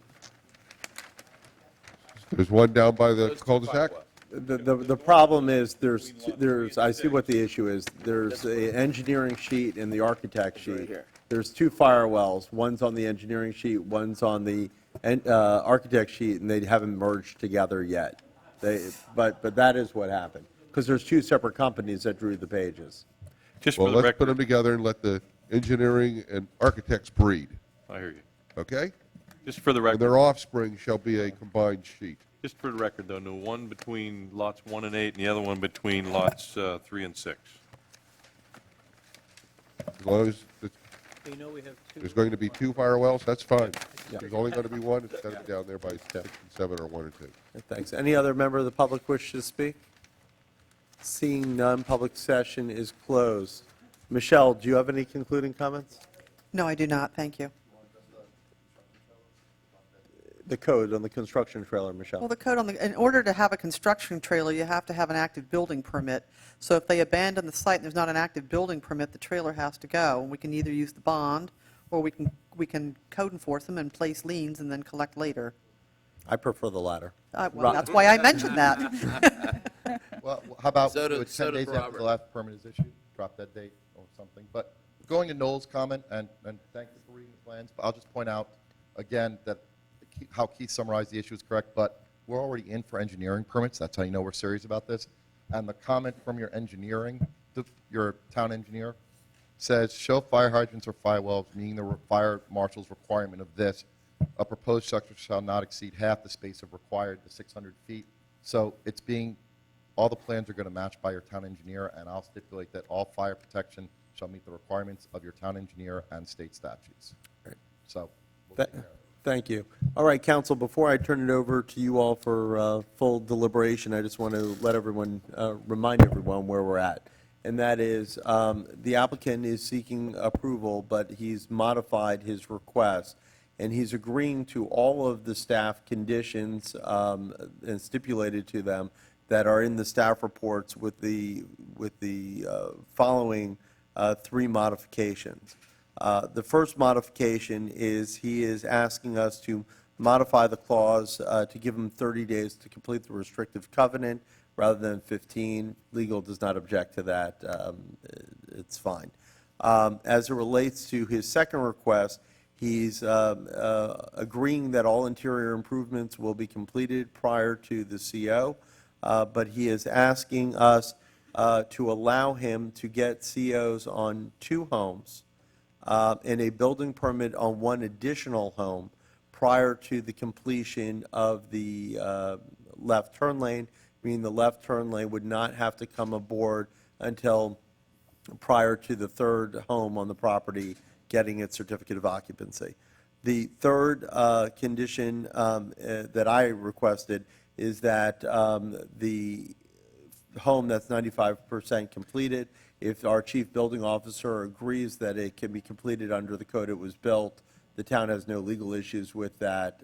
If he doesn't agree, then they have to bring it up to the current code standards. And the final issue, there is a fourth, because it just was brought up a second ago, and that was that Mr. Feiner offered that 10 days after the permit for the last home is issued, the sales trailer will be removed from the property. And that was the last thing that he offered. So it's now before you for deliberation. And again, we need 2 separate votes, both on the plat and one on the site plan. And if you make a motion to approve either, it would be subject to staff conditions as amended on the record, or you can deny or table, you can do whatever you want. Over to you, Mayor. Thank you, Keith. I think that all of us up here were inclined not to support it initially because you had asked for the elimination of that left-hand turning lane. So I think you would have had a very difficult time, quite frankly. But the fact that you came up with some of these conditions that ensure that that turning lane is going to be installed, quite frankly, I don't have an issue with it. I don't know about the rest of the council members. And with regards to all these conditions, I tried to write them all down to try and get them reconciled in my mind. I think that that we're close, and I saw you shaking your heads as he was going through all those conditions. So you don't have any objections to any of those conditions? Again, just to get confirmation of that. For the record, it's clear as most recently summarized by the town attorney, we agree with all the conditions. Okay. So from my perspective, I don't have an issue subject to those conditions. Well, I'll make a motion based on Keith's layout that he just did prior to us getting it passed to us, and with the Milgram's recommendations also to approve. To the number 5 first. So it's the motion to approve the delegation request subject to the staff conditions which have been stipulated to and as amended. Just like you said it. That's Just to clarify, Keith, wasn't the request to eliminate the turn lane? Okay, excuse me. Oh, as amended. As amended. I'm sorry, okay. withdrew that. Just making sure. Second. That made me a little nervous. I made the Good. motion. I'm glad you Steve clarified seconded. that, Rod. Okay, got a motion and a second. Any other additional questions, comments, or concerns, Gary? Can we go over it one more time? Sure. Please? Keith, what the conditions are? See, it's going to be fun drafting this because the conditions, some are in the plat and some of them are in the site plan. But in general, it's subject to all of the conditions that Michelle Melgren outlined in her report with the following 4 modifications. The first modification is that the restrictive covenant be entered into within 30 days instead of 15 days. Okay, that was number 1. Number 2, as it relates to the left-hand turn lane, meaning that all the interior improvements have to be made immediately in order to get the CO on that house that's 95% built. So we're only talking about the outside turn lane, the left turn lane. That they're asking us to delay the installation of that turn lane, which has already been bonded for at Broward County, until 2 homes have received a certificate of occupancy. 1 building permit has been issued for the final home, but only 2 homes can get a CO prior to any other activity of getting a CO on that property. Meaning there can only be 2 homes built on that property with a CO prior to the turn lane being installed. They can start construction on the 3rd home, but they will not be granted a CO on that 3rd home until the turn lane has been fully installed. And the sales trailer can get a CO separate from the... Yeah, it's not, we're not considering that to be a residential establishment. And then, so that's condition 2. Condition 3 is that, that our chief building official is allowed to vest them under the original building code if he feels that that meets the law and the building code requirements for that home that's 95% complete, nothing else. And then the fourth is that within 10 days after the permit for the final house to be built on that property, that they will move the sales trailer within 60 days thereafter. Everybody? What happened to the fence? The fence, there is in their proposal to move it back the 10 feet or however many, 12 feet. So that to the property line. That is what they're requesting. So if you are not in favor of that, when the site plan comes up, you would not approve that part of it. Steve? What about the internal drainage improvements? Those all have to be completed prior to the CO of the first house, of the one that's 95%. Does that need to be a stipulation in here? No, that's already in It's all Michelle's part of report. What I asked about, Sorry, one of yeah. that list. That's part of that huge list that she has. Okay. And that's the, when Keith referred to the agreement or the covenant, the declaration, that's one that assures that they will components go of ahead that. and make those improvements. Any other questions, comments, or concerns, council? Okay, we got a motion and a second to approve, subject to all those conditions. Erica called the question. Councilmember Jablonski? Yes. Councilmember Fisickelli? Yes. Councilmember McKay? Yes. Vice Mayor Bright Cruz? Yes. Mayor Nelson? Yes. Item number 6. Item 6 is a site plan modification. You can approve it, you can deny it, you can table it, or conditions. Staff is recommending their conditions, subject to the modifications that we read previously and that were on the record. It's up to you for consideration and a vote. Thank you, Keith. Council? Make a motion to approve. Second? Subject to the conditions. Absolutely. As amended? And as amended. Yes. And I'll second that. Okay. Modification. Okay. Any other questions, comments, or concerns? No. Motion is second. Subject to the conditions as amended. Erica. Yes, Erica, call the question, please. Councilmember Jablonski? Yes. Tough to follow you guys. Councilmember Fisickelli? Yes. Councilmember McKay? Yes. Vice Mayor Bright Cruz? Yes. Mayor Nelson? Yes. Thank you for working with us. Appreciate it. Thank you. Very nice to meet you. Good luck. Okay, item number 7, public comment. I have not received any comment cards. That is, by the way, the end of our, that's impossible. That's unprecedented. We must be Okay, doing something right. yeah, that's a good thing. Item number 8, board reports. Any members of boards wish to comment on any? I can't believe that, Gay. I think you're good. I better hurry up, move on. Okay, no board report comments. Council member comments, I know better than that. Who'd like to go for, Gary? Yeah, I'll go, just, don't have much, just want to do some public service announcements. This, good evening, everybody. Thank you for coming, by the way. Welcome. This Saturday, the Astronaut Parks Foundation has their annual fundraiser. It's going to be a lot of fun. It's at 6 o'clock at the Davie Schoolhouse.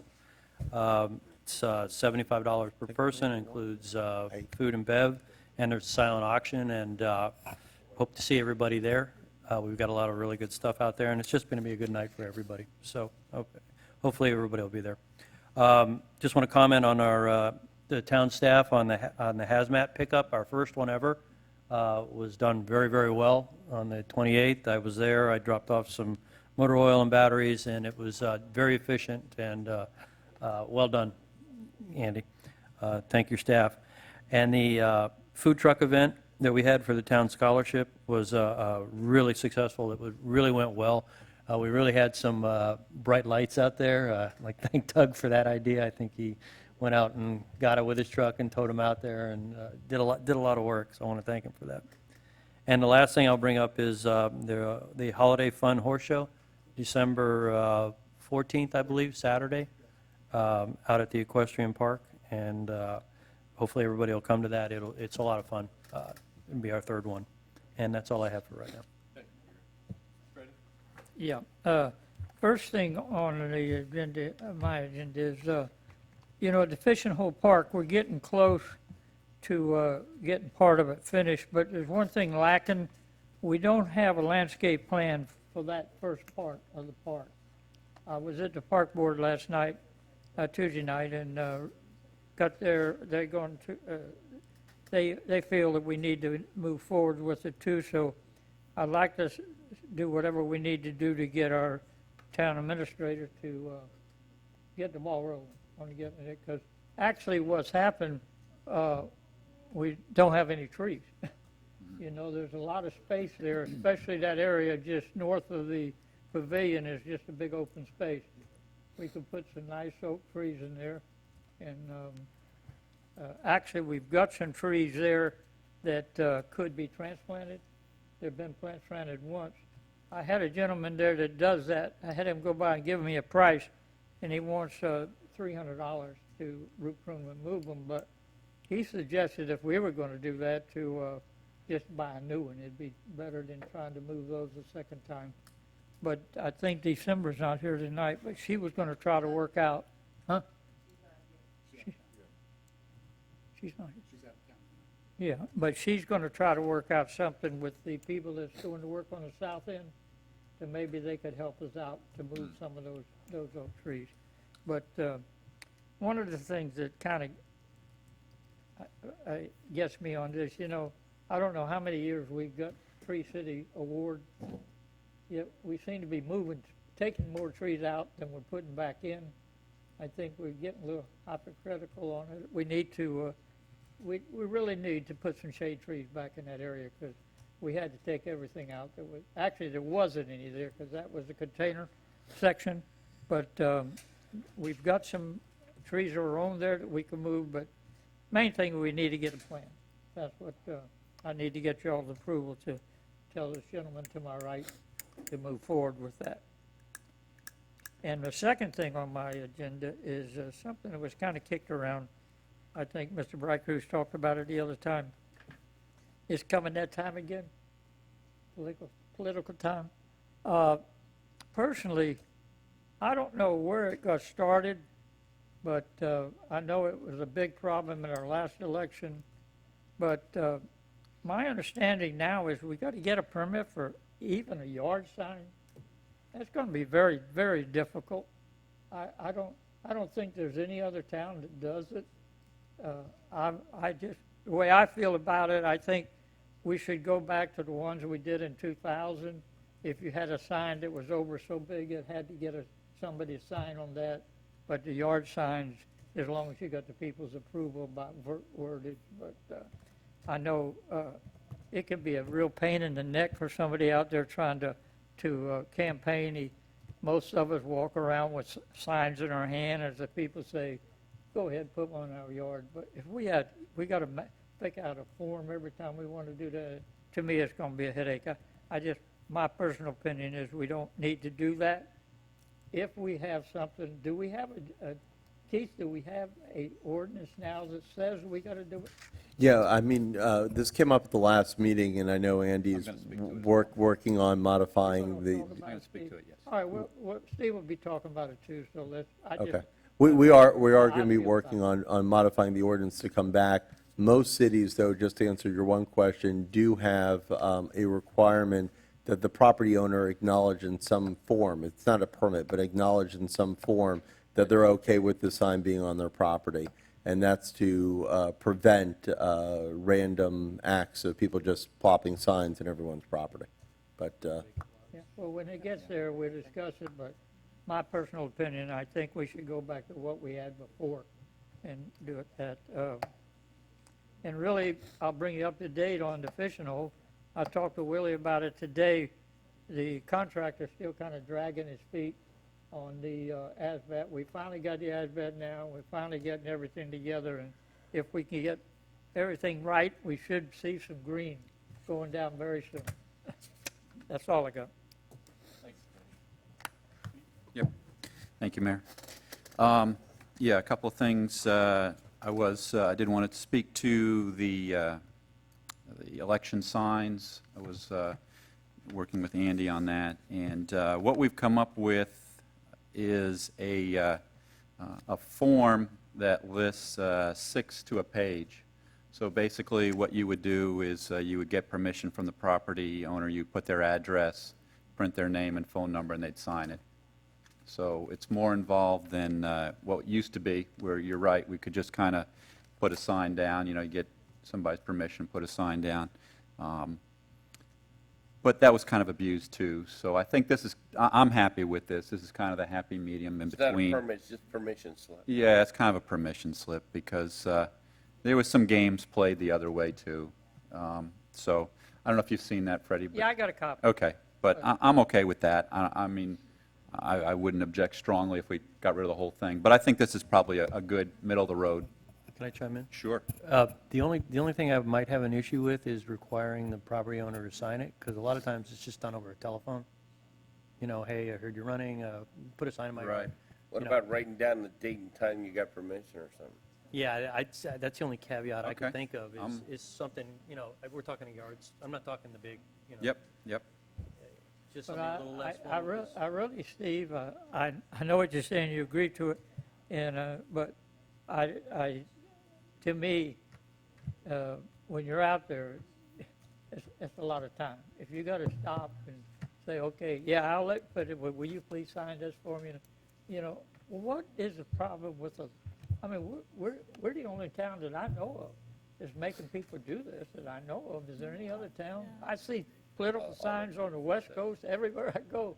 Yeah. They got yard signs. I mean, it's, Better speak up on the mic. we're a little town, we want to be rural, yet we're going to make things for the big people. I'm just looking at Keith, and I heard what you said, Freddie, but I think most municipalities have some regulation with regards to the erection of political signs and the authorization from the homeowner. That's my understanding. And listen, you got to take the time anyway to go and as you walk through neighborhoods. This wasn't that long ago. I still remember it, and it's fresh in my mind. And there was some controversy. You all are very much familiar with that as well. But it's not that difficult. It takes you a minute to fill it out. And homeowners didn't have an issue with it. It took them a second to sign it. That way there wasn't any conflicts. If there was a question as to whether or not that sign should be there and it was authorized and approved by the homeowner, it wasn't very difficult, and you get confirmation that indeed that was the case. And eliminated a lot of conflicts. Because, listen, we almost had fistfights, where these signs are going in people's yards that didn't have any authorization, some, 4, 5, 6, 10. It was just out of control. And this isn't unreasonable. I think it's a middle of the road compromise, and quite frankly, whatever you decide, it's up to you, because I'm not going to be putting signs in anybody's yards anytime soon, thank God. But I certainly don't have an objection to it, and it isn't overburdensome to get that done as you go and knock on people's houses and get authorization. Eliminates a lot of those conflicts. Steve, Gary's turn. No, it's So- Councilmember comment. I know. All right, so we've heard a variety of Yeah, of well- recommendations. Well, having the homeowner sign everyone, Yeah. and I know, Jeff, you just went through the process, so I fully appreciate it. To me, that's kind of like the ethics log. As soon as I bring it out, okay, start recording, it just shuts down the conversation. I'm just wondering if it's the same thing, if you experienced that same thing. Campaign rules are different. No, but I mean, the homeowner saying, I don't want to sign anything, I don't want to, they don't want that level of involvement. Did you see that? No, in issue, fact, or- quite frankly, once you let them know that eliminates the conflicts and you take a minute or so, but they're going to want to talk to you about a lot of other different things as well. But just to confirm the reason behind it and why we're doing it, with anything other than eliminate conflicts, and if anybody asks, here's a confirmation that indeed that is the case.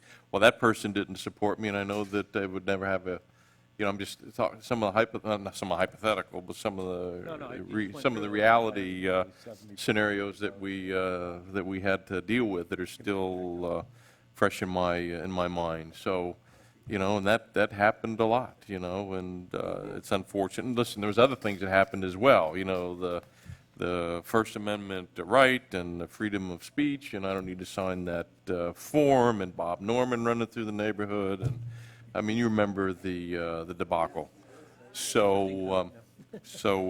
Again, from my perspective, it's not that unreasonable, it's not that difficult. Listen, other people can do it, and I suspect that if you have a phone conversation, date and time of the phone conversation, and put it in there so it can be verified, Well, Mayor, you'll be fine. you did real well because 70% of the elected people that voted were pleased and happy to sign yours. No, I appreciate that, Doug. I appreciate that. Hey, listen, and I made it to just about every house, too, so a lot of work and a lot of effort. And it was, listen, God bless you guys, God bless you guys. That's what I can say. I'm glad it's not me. That's for sure. So anyway, I All right. apologize. Yeah, no, that's great. No, that's good. That's good feedback. So, I mean, I think I would leave it the way it is. I don't, That's fine. I'm not gonna push it. yeah. We'll see. We'll see, we'll learn. And you guys are the ones that are, going to be running in a year, and you don't have any objections to it. We're done for, This is a policy well, decision. as I'm done. opposed to- Yeah, that's right, exactly. Correct. I think, and Keith or Andy, you can correct me if I'm wrong, but I believe that this does not in any way change the ordinance or anything like that. It's just a matter of us agreeing on a form that we're going to use going forward. So it's not, doesn't take a formal vote, but more of a consensus. Is that correct? Subject to change. So I don't think we've convinced Freddie yet, but... Hey, I'm thinking of you guys. Yeah, well, if you look at it, Freddie Gary and I will go through it, and probably with a number of other folks that are sitting out there in the room, and we'll provide a little feedback one way or the other in a year or so. Yeah. What we'll do, Steve, from now on, we won't have a sign done like this. We just have a sign say, "I support so candidate," and that's freedom of speech. I can put all those in my yard I want to. Right. But Right. But if you produce it. Yep. You're right. Yep. Absolutely right. Yep. I'll agree. I just, we're a little town, but yet we want to put bigger problems in our little town. I have so many people says, for a little town, you guys in the newspaper know than anybody I ever seen. That's the truth. And they're true. That's the Every truth. day you pick it up, my wife said, we're in the newspaper again today. Yep. Yep. You're right, Doug. Yep.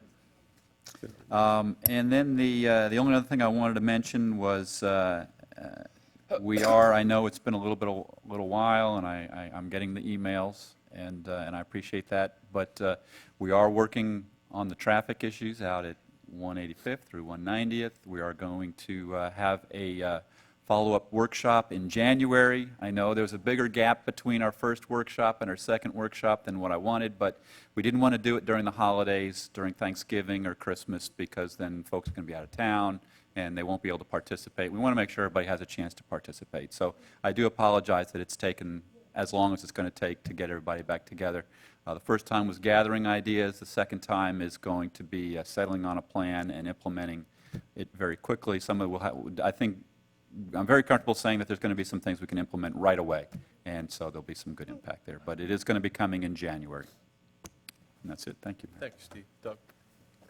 Sure, I just got a couple of things to tell you. Those of you that don't know or don't realize, and most of you come regularly, so you probably know, but those of you at home that watch this may not. The council members do not receive health insurance through the town. And I got my Obama letter cancellation notice. I just want everybody to know that. It's not, doesn't go into effect till next November, but it said that we will not be renewing you, so on and so forth. So I'm not eliminated come January, but I will be eliminated in the process that it's in right now. So I just don't want you all to think that just because we're elected officials, I'm on private, my health insurance is $1,600 a month. Just me, not my family. So just to give you guys an idea. So that's one thing I wanted to tell you or share with you. The other thing that I wanted to tell you is I came up with a brainstorm idea. Not everybody thinks it's good, but I happen to think it's an idea, but it would be a long-term item. It would be a charter change.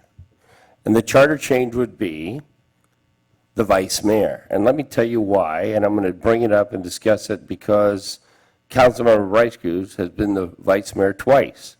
So no sooner than you become the vice mayor, You run for elected office as a council member. It's a 4-year term, and 1 year in that 4 years, you become the vice mayor.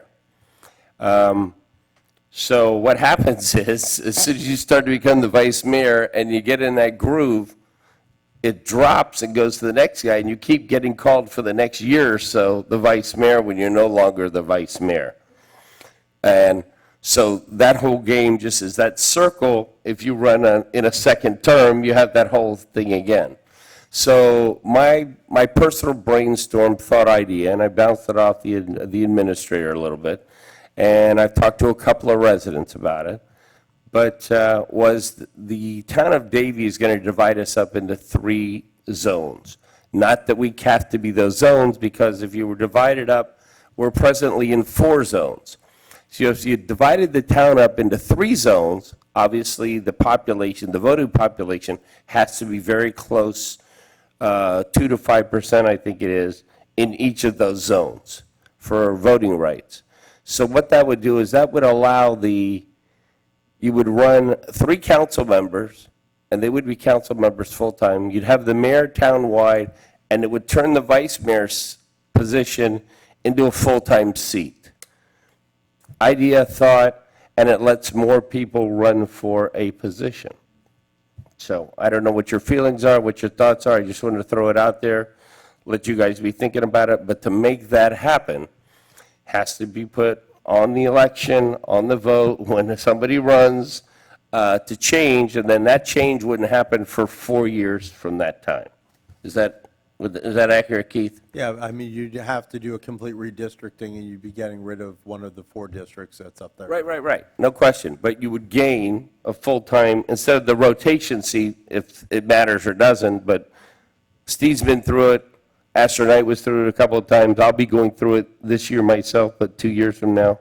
But I just wanted to throw that idea out there to see if anybody had an interest, liked that idea, think about it, call me, let me know your opinion, and kind of whatever you guys might think about it down the road. So, but my thought was, if we were to do it, if we did it with this election year coming up for what you guys are on, it would take place the next election that myself, the mayor, and Freddie come up. Just the thought process. Because you're going into a 5-year zone with the police department. What's your purpose? It allows more people to run for another seat. In other words, the mayor can live anywhere in town. Doesn't matter where he lives, and the whole town votes for him. The whole town votes for all of us, but you have to live in the district you're running in, which is not a big deal, because it would be 3 districts, and you'd have to live in one of those 3 districts. But it would allow the mayor to live anywhere, the vice mayor to live in anywhere in town also, and he could run. You're not talking about raising your salary now, are you? Not at all. Not at all. I've been vice mayor a couple times, and I never even knew I was vice mayor, really. You know? Well, that's just it. By the time you get familiar and acquainted and comfortable with the position, you're out of it. Yeah, but what I mean, we very seldom have to do anything as vice mayor, and it's just, it's a formality that if he doesn't show up, somebody's there to take his place. But making another position, you know, I don't know. Actually, it's not making one, it's taking one away. It's removing one council member and making a vice mayor a full-time vice mayor. That's all the change would be. Are you saying? But you got to change the zones to do it. You got to change the charter of the town to make that happen. And to make that happen, you take the town from 4 zones to 3 zones. That's all. Not real complicated. Can I interrupt? Sure, absolutely. I think the thing about that I would find objectionable, and I don't think I could support it, is that in theory, you could have 3 people living side by side on one road, a majority of the council, and they could run the town. Yeah, so you can't do that. Okay. You can't do that. Listen, common sense never prevails. I kind of like it every year, seeing somebody else next to me. Not that I enjoy seeing you guys up here all the time. I've enjoyed that relationship, and you all have done an admirable job on my behalf when I'm not here. Thankfully, it's not off. Don't be a wise guy, Keith. No, the problem Getting we ready got- to. I can tell by the look on your face. I'm just Kind of thinking- reminds me of the Wile E. Mayor, Coyote. I'm just thinking when Councilmember McKay came in my office and told me this, I looked at him like, huh? You really want to do this? And so I'm not surprised by that. Mayor, if I can interject, the problem that we have, which is really good, is you do such a good job. Vice Mayor is just kind of, You're hanging out there. We just hang out. You guys are the best. You're the Just keep best. you company. The best. Okay, I don't have any comments. That concludes council member comments. Keith, any legal comments? I know that Andy wants to speak about the Resource Recovery Board and E911, so I'll trump him and talk about it. No, I'll let him do that because that's all he said he had to speak about. It was spent really, thanks to the mayor and Andy, for a very long week with Davey. It was a very lengthy discussions, and hopefully you all will agree tomorrow that the contract is really solid and puts the town in good standing for the future. Other than that, the final DOA response came back in the New Testament Church case. They dismissed the case, so now we're just left with the one action, which is the declaratory action. I believed it was wrongfully filed as well. I believe the court is going to believe that as well, and that will officially put that one to bed. So we're going to be submitting our motion to dismiss in that soon. Other than that, there's nothing further. Thank you, Keith. Administration comments, Andy? Thank you, Mayor. Keith I think was he threw it short. over to you. I actually threatened him with reordering the agenda in the future so that I got to report before first. him, so. I do have a few things. First one, very seriously, there's been some discussion lately regarding the gates out west and the clickers and Pembroke Pines emergency access. We had a situation a few weeks ago, called my attention to it, where Pines officers actually mentioned to some of our residents that they did not have access because the town had requested the clickers back. So I wanted to follow up on that. I did so immediately. I had BSO reach out to Pembroke Pines Police. And Pembroke Pines Police response to our BSO administration was that they had pulled the clickers out of their cars at the request of the town. So when that information got to me, obviously I wanted to follow up on it. I was very concerned. Like you all, I recognize the health and safety of our residents is a prime concern, and allowing those vehicles, which was in the ordinance when you passed that for the gates, emergency vehicles were allowed to have access. So we had, certainly on my watch, had never requested clickers back. I followed up, I sent an email to Charlie Dodge last week. Charlie and I spoke yesterday. His comment to me was that a staff person here had requested those clickers back. I want to assure you all that that certainly did not happen at my direction. There's nothing in writing, email, letter of any kind to justify or support our request for that. There was certainly no follow-up on our part because certainly in the time I've been here, like all of you, I've labored under the assumption that Pembroke Pines had access through those gates. So that was absolutely a surprise to us. My conversation with Charlie yesterday was that that was a priority to us, that obviously we don't want those things abused, but in the event of an emergency, we want them to have access. So they are in the process of redistributing those to their police department and their fire department, and I'll continue to work through those issues with them. Councilmember Fisickelli mentioned that we're always in the news. There's actually an article online tonight on the Sun Sentinel, which will probably be in tomorrow's paper on that as well. I certainly can't speak for what communications Pines received or did not receive, but I do want to assure you again that there was never a request from my office and from town administration for them to remove those clickers from their vehicles. I had no clue that our town staff had such power in the city of Pembroke Pines. What's even more bizarre, and Steve, just to follow up on that, somebody had the influence and the power with just a telephone call.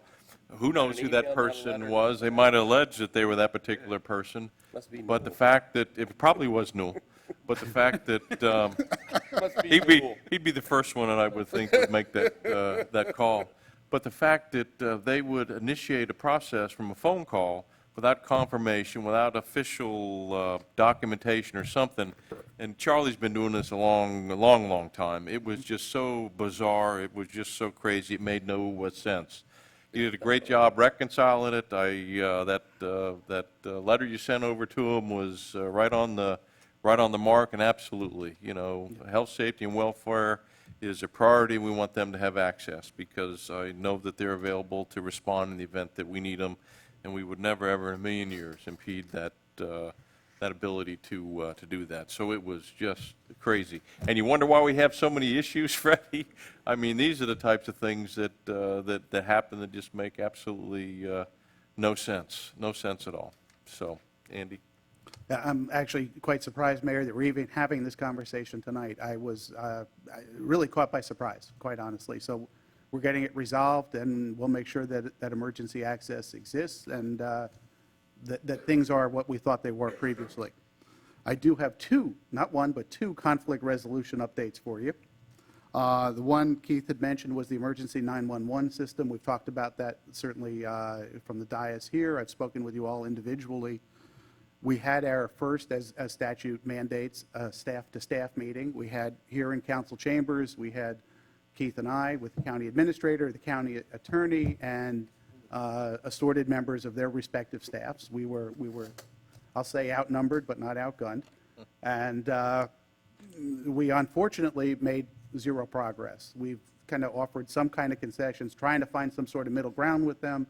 The county, quite honestly, is not interested, and just, at the conclusion, just kind of got up and left. The next step in that process involves all of you, luckily enough, and that's a head-to-head town council with the county commission. We have that tentatively scheduled for Tuesday, December 3rd at 3 p.m. Downtown. The important thing was that we had a quorum of the council in attendance.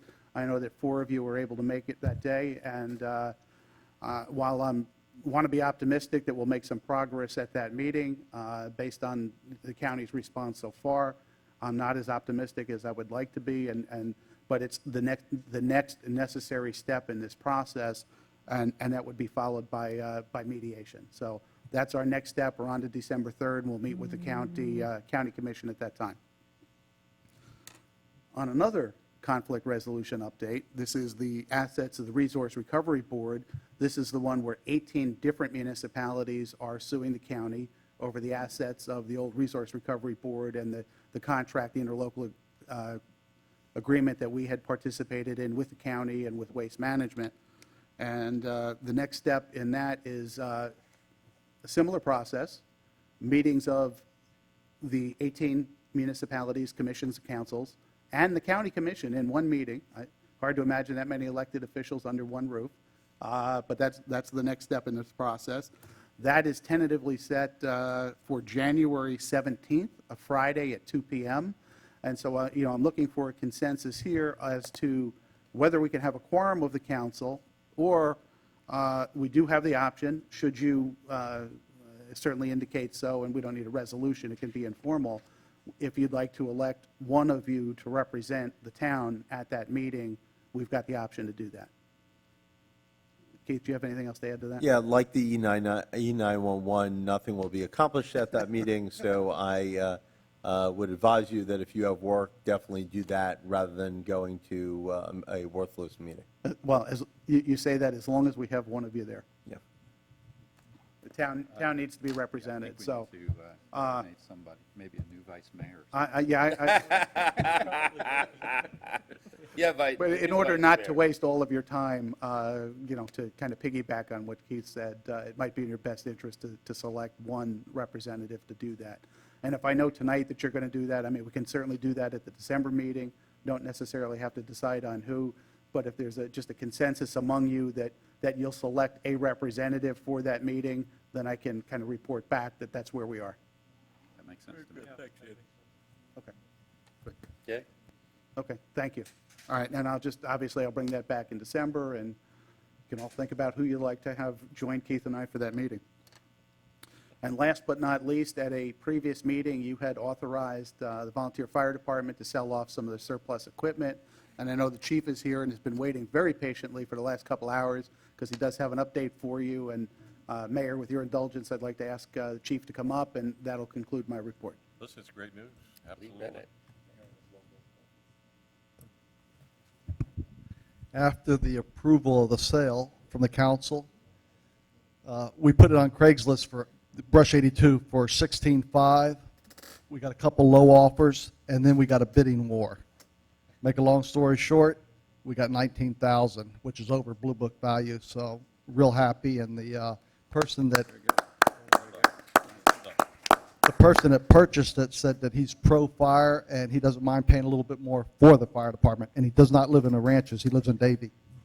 He lives where? He lives in Davie. If we need him and we need his truck, can we call on him? Will he volunteer? Absolutely. He has a fleet of 60 Now I have a limos and question. buses. Because he's not part of the volunteer fire department and he brings his truck, are we legally allowed to use it? Oh, yeah. And the only thing I'll add to that, Mayor, is that we did receive a cashier's check. Finance has run that baby to the bank, and, volunteer fire department is $19,000 to the positive. And I know that the timing is very good, because I know the condition of your other vehicle, and in the process of putting in a new transmission, et cetera, that is a little less than $10,000, so the timing is perfect. You must have connections with somebody, a divine intervention, I guess we could say, but the timing is perfect, and now he's going to be able to get, puts you and us in a better position financially to fund that significant cost for that repair. So hopefully you have that back on the road too very, very soon.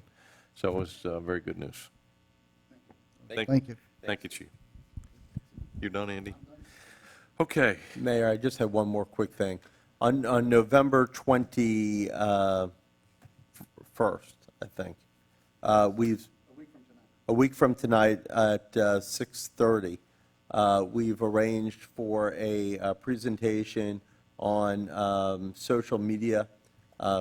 Elections coming up. A lot of the biggest judgments in law today are actually based on defamation on social media. So I'm bringing in a speaker to speak a little bit about social media. It will go towards your ethics training. It will actually really complete the ethics training depending on the length of that meeting. I've given you all books last week, and you should have received them now. Those are all the continuing education credit books that have each presentation that have a documented approval by the Florida Bar in terms of credit. So, rather than redoing every single lecture again that you've seen over and over again, I've given you all the materials which we're legally allowed to do. And if you have questions about that, please feel free to ask us. Or if you want more presentations, we're happy to do it. But because you need your 8 hours by the end of the year, you've had some already, we wanted to give you the option also of doing it yourself and asking questions along the way. But the presentation on the 21st should sum up with that book all the ethics training that you need for the rest of the year. We got a busy afternoon, because that's the same day as the conflict resolution with the county, correct? We had originally talked about November Okay, that was the 21st. original one. That's the one that was rescheduled for Okay. December 3rd. Gotcha. I won't be here. Okay. All right, that concludes administration and Keith's final comments. Item number 12. A resolution of the Town Council of the Town of Southwest Ranches, Florida, approving a year-end budget adjustment for the fiscal year 2012-2013 budget and providing for an effective date. Marty? Thank you, Mr. Mayor. Good evening. This is our year-end annual cleanup of our 2012-2013 budget. As you can see from the exhibit number A, all our funds and our departments ended in a positive nature. There are additional revenues we're cleaning up. We're accounting for the tree inventory write-off. We need this resolution to conform with Florida statutes. Okay. There is something I'd like to mention in this regard, which is, irregardless of the budget amendment tonight, is that we're looking at a preliminary positive increase to our unassigned reserve fund balance of at least $450,000 for the year end September 30th. Again, that will be subject to final audit. The plan is to have the auditors in the first week in December with the idea of getting turnaround to you with the 2013 CAFR. The award we had tonight, that was for last year's CAF year. So the new CAFR is expected to be filed during the month of March 2014. So we're right on schedule with that. Mayor, I have a question. No, absolutely, Steve. I was getting ready to come at $450,000. That's congratulations. That's outstanding news, despite some of these adjustments and some of these other line items. That's y'all should pat yourselves on the back for a job well done. But Steve, go ahead. Thank you, Mayor. Marty, I feel like I need to go out and buy a lotto ticket tonight or something, because in looking at the adjustments, what are the odds? What are the odds that our increases in expenses and our increases in revenue, including a $138,848 issue, came out exactly identical to the penny? It just Good bookie. Can you speak to that? Because it just doesn't, it kind of really jumps out at me like. No problem with that. Thank you. The fact is, there was $1 or $2 that I rounded up Okay. to make it clean, Okay. $750 in its entirety. The individual line items were hit on target. The differential was, $1 up over in building permitting, $1 up or down over in the franchise fees.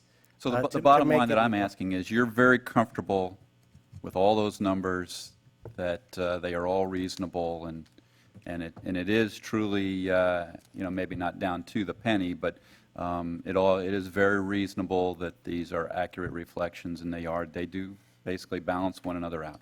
Yes, Mr. Vice Mayor. Okay, thank you. Okay.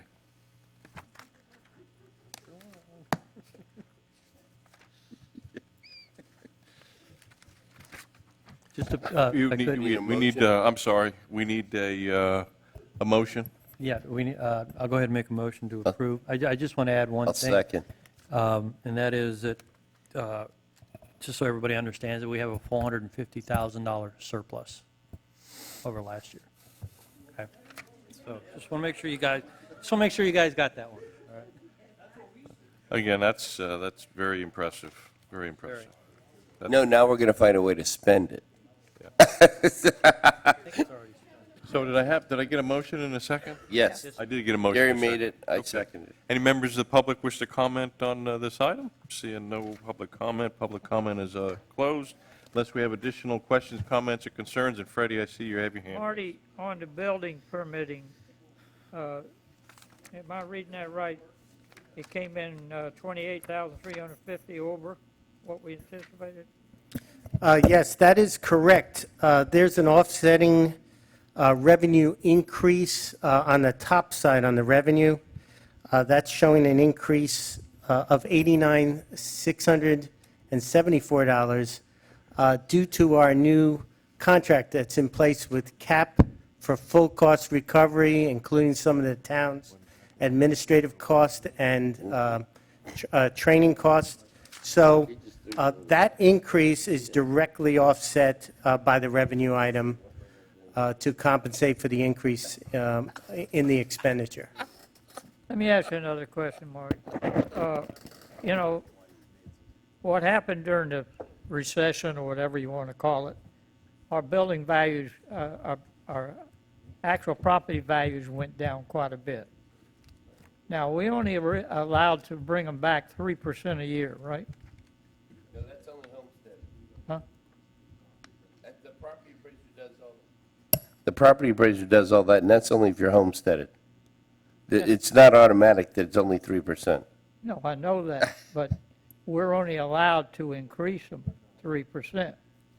So how are we ever going to get back, like, if everybody's going up, they're going up, but we're not going to be able to. The county's the one that does that. I'm talking to Marty. I don't know, Oh, unless you sorry. change your name. For our 14 budget year, it wasn't a full 3% for us. It was about a 2.6, 2.4. Marty. But correct, those homes that have the homestead protection, we have a limiter. I call it a taxable value limiter to the 3% max that will take quite a long time to build up and replace the revenue lost due to the recession. Yeah, I know a lot of people, think because values are going up, we're going to be all right. But it would be, I know I want that thing there. I mean, the best thing we have is having it there, but I just think a lot of people doesn't realize that what is actually happening, though, because it's there. Okay.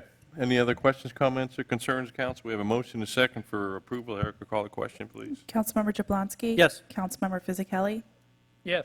Councilmember McKay? Yes. Vice Mayor Bright Cruz? Yes. Mayor Nelson? Yes. Item 13.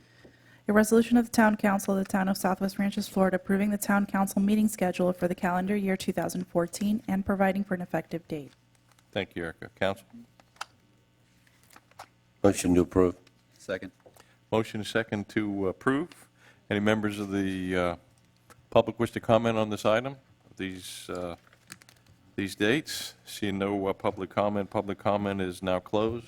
Unless there's any additional questions, comments, or concerns, we have a motion and a second to approve. Erica, call the question, please. Councilmember Jablonski? Yes. Councilmember Fisickelli? Councilmember McKay? Yes. Vice Mayor Bright Cruz? Yes. Mayor Nelson? Yes. Item 15. Item 14 would be the next item. Okay. A resolution I'm of- sorry, I apologize. Item 14. Sorry, Erica. Thank you. A resolution of the Town Council of the Town of Southwest Ranches, Florida, approving the town holiday schedule for the calendar year 2014 and providing for an effective date. Motion to approve. Second? Motion and second to approve. Any members of the public wish to comment? Seeing no public comment is now closed. Again, we have a motion and second and approved. No additional questions, comments, or concerns, council. Eric, call the question, please. Councilmember Jablonski? Yes. Councilmember Fisickelli? Councilmember McKay? Yes. Vice Mayor Bright Cruz? Yes. Mayor Nelson? Yes. Item number 15. Drum roll. Have fun, guys. I'm going to read this one in. A resolution of the Town Council of the Town of Southwest Ranches, Florida, appointing council member. Now, if you ask Andy, he would say blank. If you ask me, I'd say Councilmember Jablonski as the new vice mayor of the Town of Southwest Ranches and providing an effective date. And we actually debated this, and I want to tell you what happened. I recall a coin flip, okay? That's correct. And that the council said whoever wins this coin flip will have the decision of either being vice mayor last year or being vice mayor this year. If I recall, Councilmember Jablonski won the coin flip, Yep. and he said, I'll defer to next year. That's correct. Hence, I put his name in there. But when it got back here for editing, someone removed it and said, you can't presuppose that. I said, I'm not presupposing it. It was a vote of the council. So I'm going to leave it to the council to discuss Andy and my. Not a vote, a Well, direction of the Let me clarify. It was better to put the blank in there because when I showed up tonight, I talked to council member Jablonski, and I often listen, flip again, double or nothing, But he didn't go for it. He didn't go for it. Good stuff. Good stuff. Council? So I would like to fill in that blank. I really would. I appreciate it. It's been a fun, yeah, with my name. No, I would like to fill in that blank. It's been a fun year. It's been a good year. Councilmember Jablonski has given me serious grief this year for being vice mayor, and I'm going to enjoy the next year giving him equal grief back for it. And I did want to appreciate that the town administrator did in fact entrust me with the nameplates. So I still control for another 30 seconds. I still control. But I would like to make the motion that we put Councilmember Jablonski. I'll second. Motion and a second for Councilmember Jablonski to transition as a council member to the position of Vice Mayor. Any members of the public wish to comment, other than to say, I'm sure, congratulations? Before I take the role, Steve, thank you. There was some times that I wasn't here. I'll turn over to you in 1 second, Freddie. You did a great job. It's been a pleasure and an honor sitting up here next to you. Now you're a couple seats down. That relationship obviously is not going away, but thank you. I appreciate it. I knew that I was in very good hands the few times that I was away, and I know that I'm in very good hands if something comes up next year when the gavel is in the hands of the new Vice Mayor, Gary Jablonski. So thank you. Thank you very, very much. Freddie.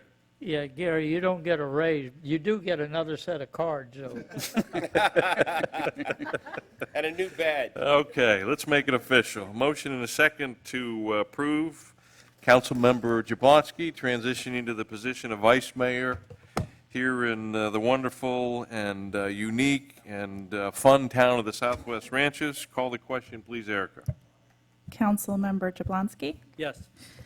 Councilmember Fisickelli, Yes. Councilmember McKay, Yes. Vice Mayor Bright Cruz, What was that? Yes. Mayor. Yes, congratulations, Gary. I just want to say it is an honor, and I will do my best, Mayor. You'll do a great job, and we're honored, Gary. Congratulations. Come here, come here. And finally, item number 16, approval of minutes for the council meeting on October 24th, 2013. I'll take a motion in a second. No, motion to approve the minutes. Motion to approve. Steve, you... And then motion to Yes, adjourn. Motion is second to approve the minutes. I know that, listen, we've had this happen before. I know that if you read them before, you come up here and corrected the record. I know I see there isn't any public comment. Again, motion is second to approve the minutes for the October 24th meeting. Call the question, please, Erica. Councilmember Bright Cruz, Yes.